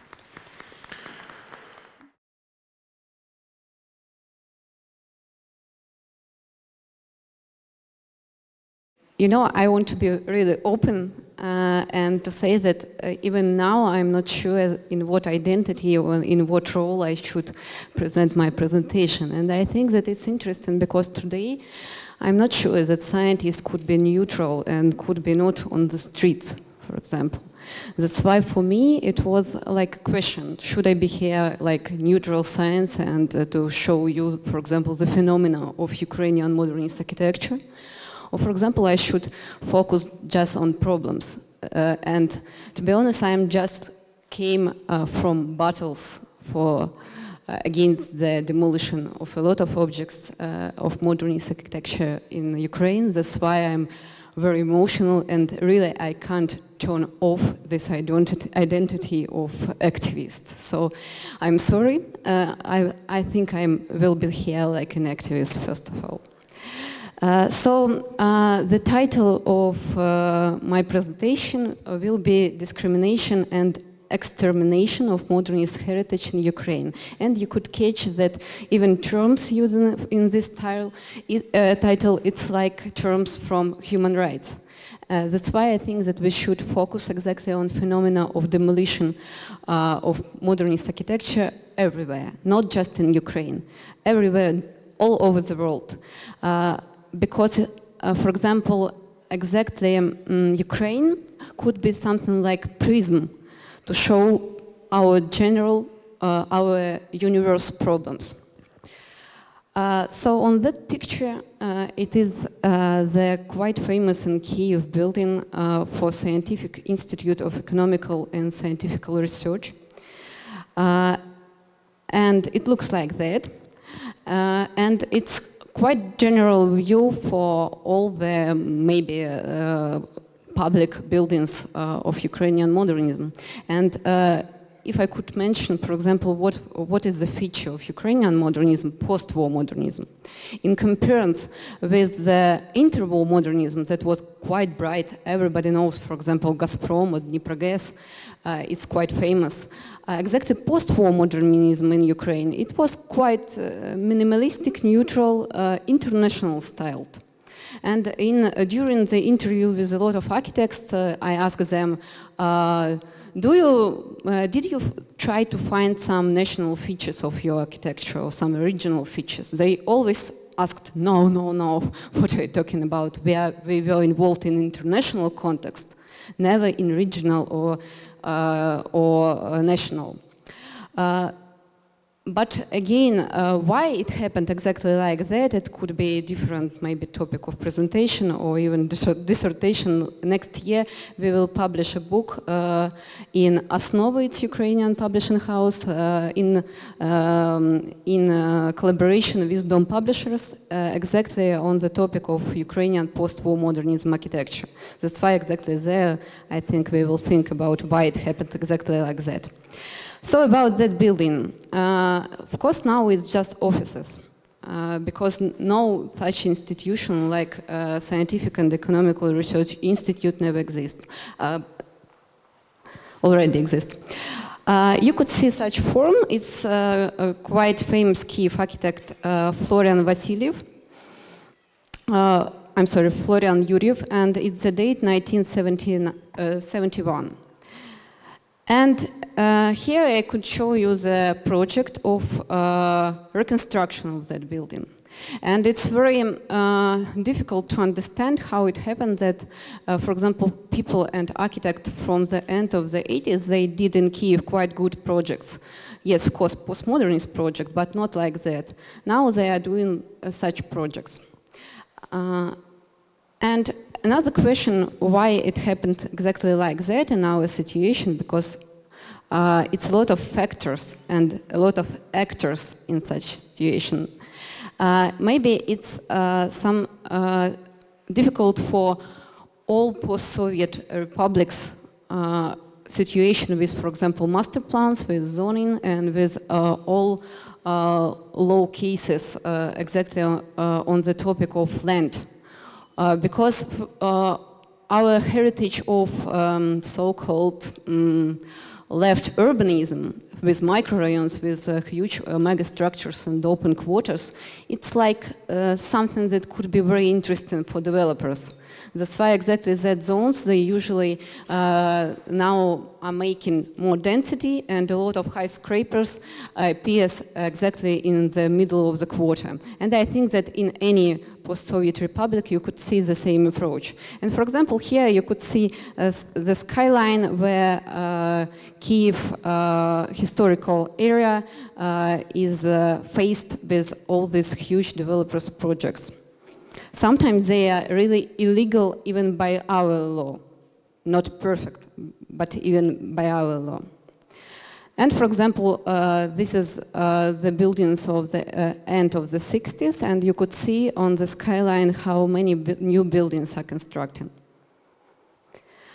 And for example, it's quite usual skyline, because maybe you know that it was like sometimes stereotypes that Kiev is the city of hills, and the very important thing in Kiev, it's exactly skyline. And of course now skyline of the Kiev, it's quite ugly and looks like that usually. And you could see here, if you see, for example, this monument of motherland, Rodina Mать, and a lot of other buildings that could be compared to motherland. And on the first view, you could see garages. And here, for example, again, it's quite famous building. It's Hotel Salute in the central part of the Kiev, in the UNESCO site, to be honest, because Kiev, Pecherskaya Lavra, and Sofia Kievskaya, it's near this place. And architect Avram Miletsky. And before that huge building was built, it was the highest level of the building in that area. And it was even some some complaints in the 80s that it's too high building and it should be high, and the authorities with architects decided to make it shorter, to make it lower. But in the end of the 90s and in 2000s, chief architect with this architect Babushkin, who projected and designed, maybe you know this, a bit kitsch design of Maidan Square with column, huge column. It's the same architect, Babushkin. Babushkin explained that he tried to be in dialogue with modernist heritage. That's why he always tried to put some new building exactly near the most famous modernist buildings of his teachers somehow, because it's really in the university his teachers was Avram Miletsky, so it's like competitiveness between previous generation. And this building is still absolutely empty for 10 years because nobody wants to buy their flats, it's too expensive, and they just build that on the hill. And another group of objects, so I've shown you our urban problem, I think general for all our post-Soviet territory.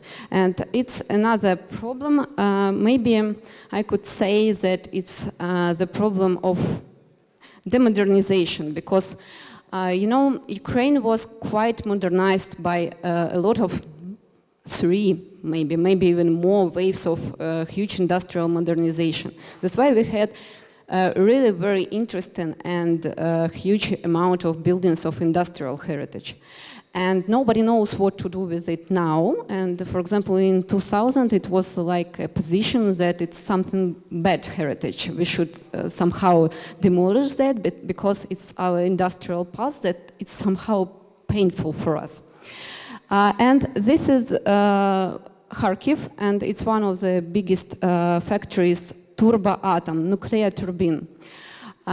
It was made by Kharkiv Project Institute, Industrial Project Institute. They tried to show that industrial buildings could be made in such manner like Miss Van der Rohe or something like that, but of course in cheaper materials.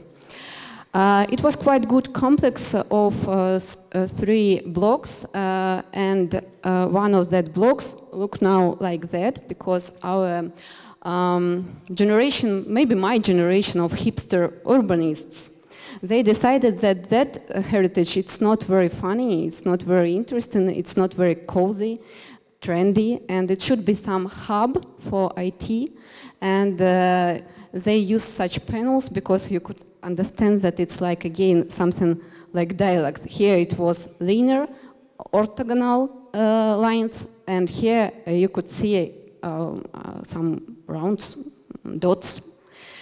And now it's again without any offices, because nobody wants to have office there. So we just built something, we just demolished something, but it's not even market issues for that. It's just to do something. And you could see beautiful, beautiful visualizations. Of course, my generation could use 3D Max.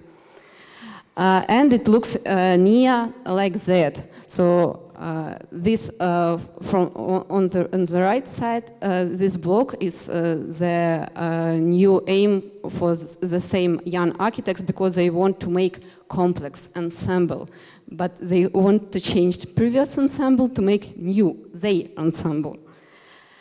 Another problem, of course, but it's a lot of objects like that, it's abandoned objects, especially of social or cultural or even some resort function. It's one of the most famous objects of the early 60s, made by female architect Chmutina.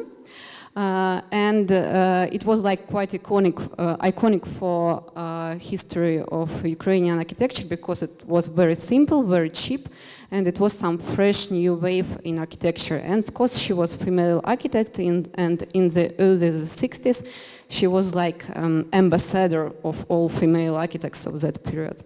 But now it's absolutely abandoned. The name of this resort is Taras Hill. It's like the place where Taras Shevchenko is the most famous Ukrainian poet. He died. And now it looks like that. Another situation with resorts, it's, for example, Crimea, and it's the complex Mriya. Mriya, it could be translated like the dream. And just yesterday I saw the information that this project won some prize on some international competition, and it built exactly on the place of that the dream resort complex. So it looks like that now. And maybe other aspect that is very important exactly and maybe unique exactly for Ukraine. It's, I'm sorry, maybe it's famous for everybody, but it's the decommunization law. Somebody knows what is the decommunization law, no? Okay, so we have State Institute of National Memory. It's like Ministry of Truth, something like that. So they tried to construct new narrative of what our Ukrainian national memory should be. They have even a possibility to make censorship on current art, on current activities, and for past, because all the questions of memory policy is exactly in their response. And for example, this is not just recommendation law. It's exactly law, and if you will not, if you not demolish some communist symbolic or some mosaics with, for example, communist symbolics, it will be even criminal problems. And for example, this, it's about that building. It's again some function, scientific function. It's the Institute of Low Temperatures. And the mosaics was made by the same architect who made this complex, architect Vasilyev, and you could see so dynamic Lenin on that mosaics. And it's interesting that even that mosaic didn't wasn't be included in the list of monuments that should be demolished, because in this institution they had really the list of the monuments what should be demolished, and they missed this object. But all this stigma that this Institute of National Memory put on all heritage of Soviet or socialist past, for example, led us to such even decisions on the places, how to say, на местах. That some people, some directors of some institution, they even have no will that they should do something, but they do that by themselves. And for example, now this mosaic is demolished totally, but it was in the list of monuments of art by local level, but it was in the list. And now it looks like that, and journalist asked the director why he decided to do that, and he said that it was so boring, Soviet, and it's better to make thermo-modernization of the building, but he did nothing about thermo-modernization all over the building, but they demolished mosaic. And maybe from these issues of Institute of National Memory, it could be interesting again to go to other problems of in our society, including memory studies, maybe. So Institute of National Memory, they should take care even of the latest memories. So they have all statements how we should think about some actions, some events, some dramas that happened in our current days. And for example, even with such objects like heritage of Maidan, places where crimes happened, where people were killed, they have no position how to deal with such dramatic history. So they have position on socialist past. They said even that it should be we as in Ukrainians should understand socialist heritage, including architecture, mosaic, art, sculpture, like sacrificial. Because we should be cleared of communist guilt. And it's really not my interpretation, it's really a quote of the director of the Institute of National Memory. I was in a panel discussion with him, and I asked, how could we be cleaned of this communist guilt? What we should do? He said, just by blood. So it's a really dangerous organization, I should say. And another thing that he said during that panel discussion, I asked him, you think that left-wing person have no possibility even to have a voice to say their positions? He said, of course, yes, because no Ukrainian could be left-wing. If you are left-wing, you are Soviet. If you are Soviet, you are Russian. So about our latest past. It's the place, it's the building, it was again a late Soviet building, the House of Trade Unions, Dom Профсоюзов, built in the 80s. And exactly here, the building was burnt during Maidan. And it was, for example, artists and activists, they tried to tell authorities that it would be interesting to preserve it somehow like that, to feel that the memory and the drama is near us. But it's interesting that authorities said that it's too sophisticated for us, for Ukrainians, to have such heritage, such dramatic, such awful, such sad, because they still live maybe in paradigms that something should be bad and something should be good, just good or bad, and nothing else between. Then sometimes it looked like that, just not to feel, not to remember, not to ask. And then it was huge competition, where, for example, this project was one of the leaders of competition, and it was made, what is interesting, it was made by Kiev Project Institute that made first one building that I shown you. So, and sometimes it's the same people, and now they do like that. But then huge discussion in the internet started, and a lot of people argued that it's too ugly and it's something awful, and they decided to froze this topic. And now it looks like that, and it's interesting that they wrote on this banner, yeah, they wrote "Freedom is our religion." So, but the problem is not solved. It's just, again and again, it's just decoration. And something sad is on the other side of that decoration. And maybe the last example that I will show you, it's exactly Kharkiv. And it's our, maybe the most famous modernist heritage. So I started from the post-Soviet modernism and I finish with interwar modernism.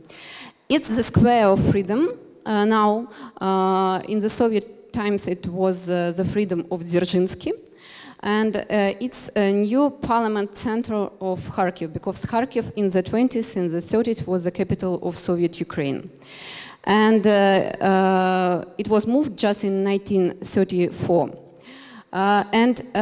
Here you could see the building of Gazprom, not Gazprom, but Gosprom. It means industrial, state industriality. So it's like abbreviation. Государственная индустриализация. And on the first, you could see the building of House of Projects. You know the organization Giprogorod, and in Ukraine we have Dipromisto, like the same organization like Giprogorod. And you could understand the scale, how many architects and how many engineers and urban planners worked in Kharkiv in that time because of the huge scale of the building. After the Second World War, it was decorated by a lot of Stalinist decorative elements, and even now some people can't, they can't recognize that it's really modernist architecture. They really think that Stalin built that for us.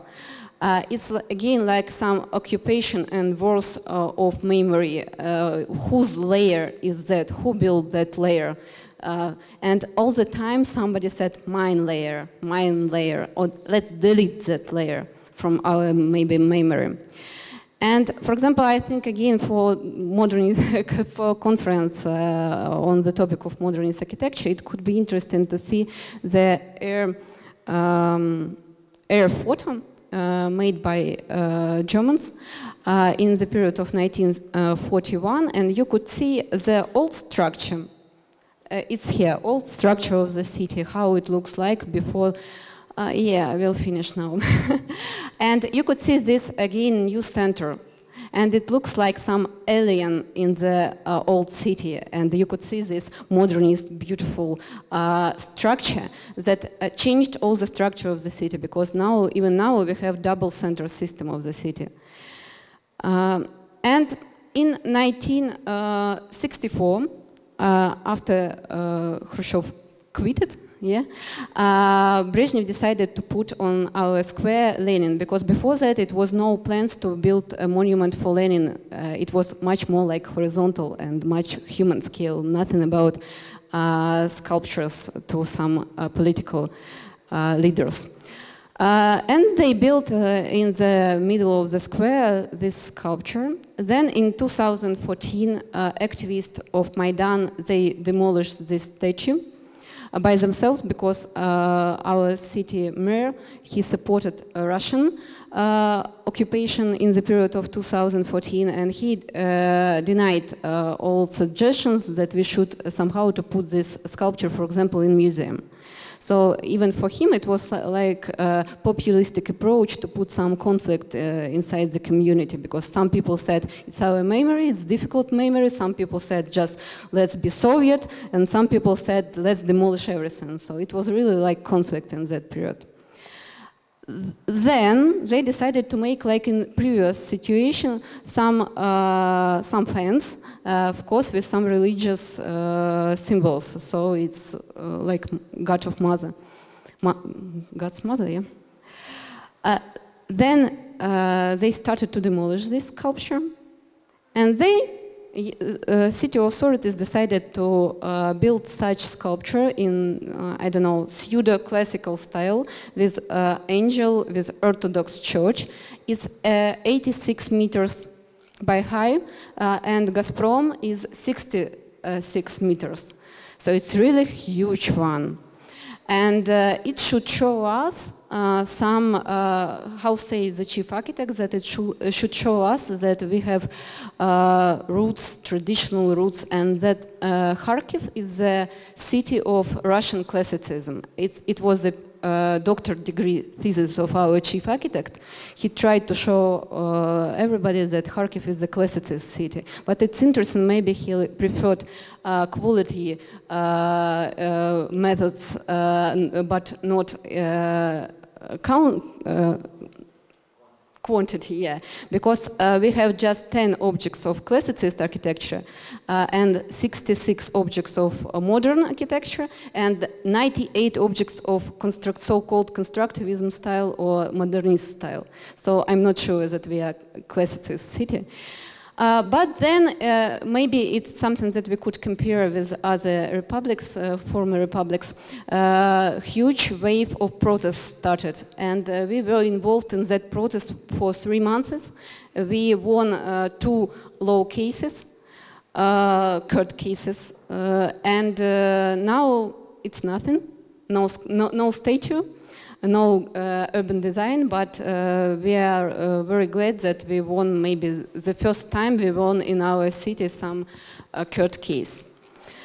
And to finish, it's very difficult, especially to finish a panel, and so dramatic panel, I think.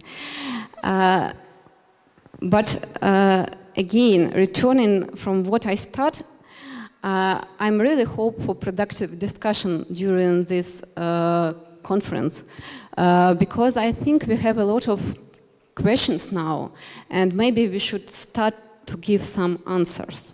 Maybe it's exactly the time when we should start to give some recipes, because yes, I know that it's not so scientific approach to give some advices here. It's much better to give critical opinion, to put the question, to be like a bit out of the problem. But I'm not sure that today in our countries we could be neutral, especially scientists. I think all of us, we are in the action. And it's great that that conference is exactly on such topic where thoughts, where questions joins with actions. And another thing that maybe we could discuss, if it's interesting, that I think that it's exactly the time try to, I'm sorry, it's maybe a political statement, try to win the battle of narratives, because somebody else could win this battle of narratives if we not. Thank you.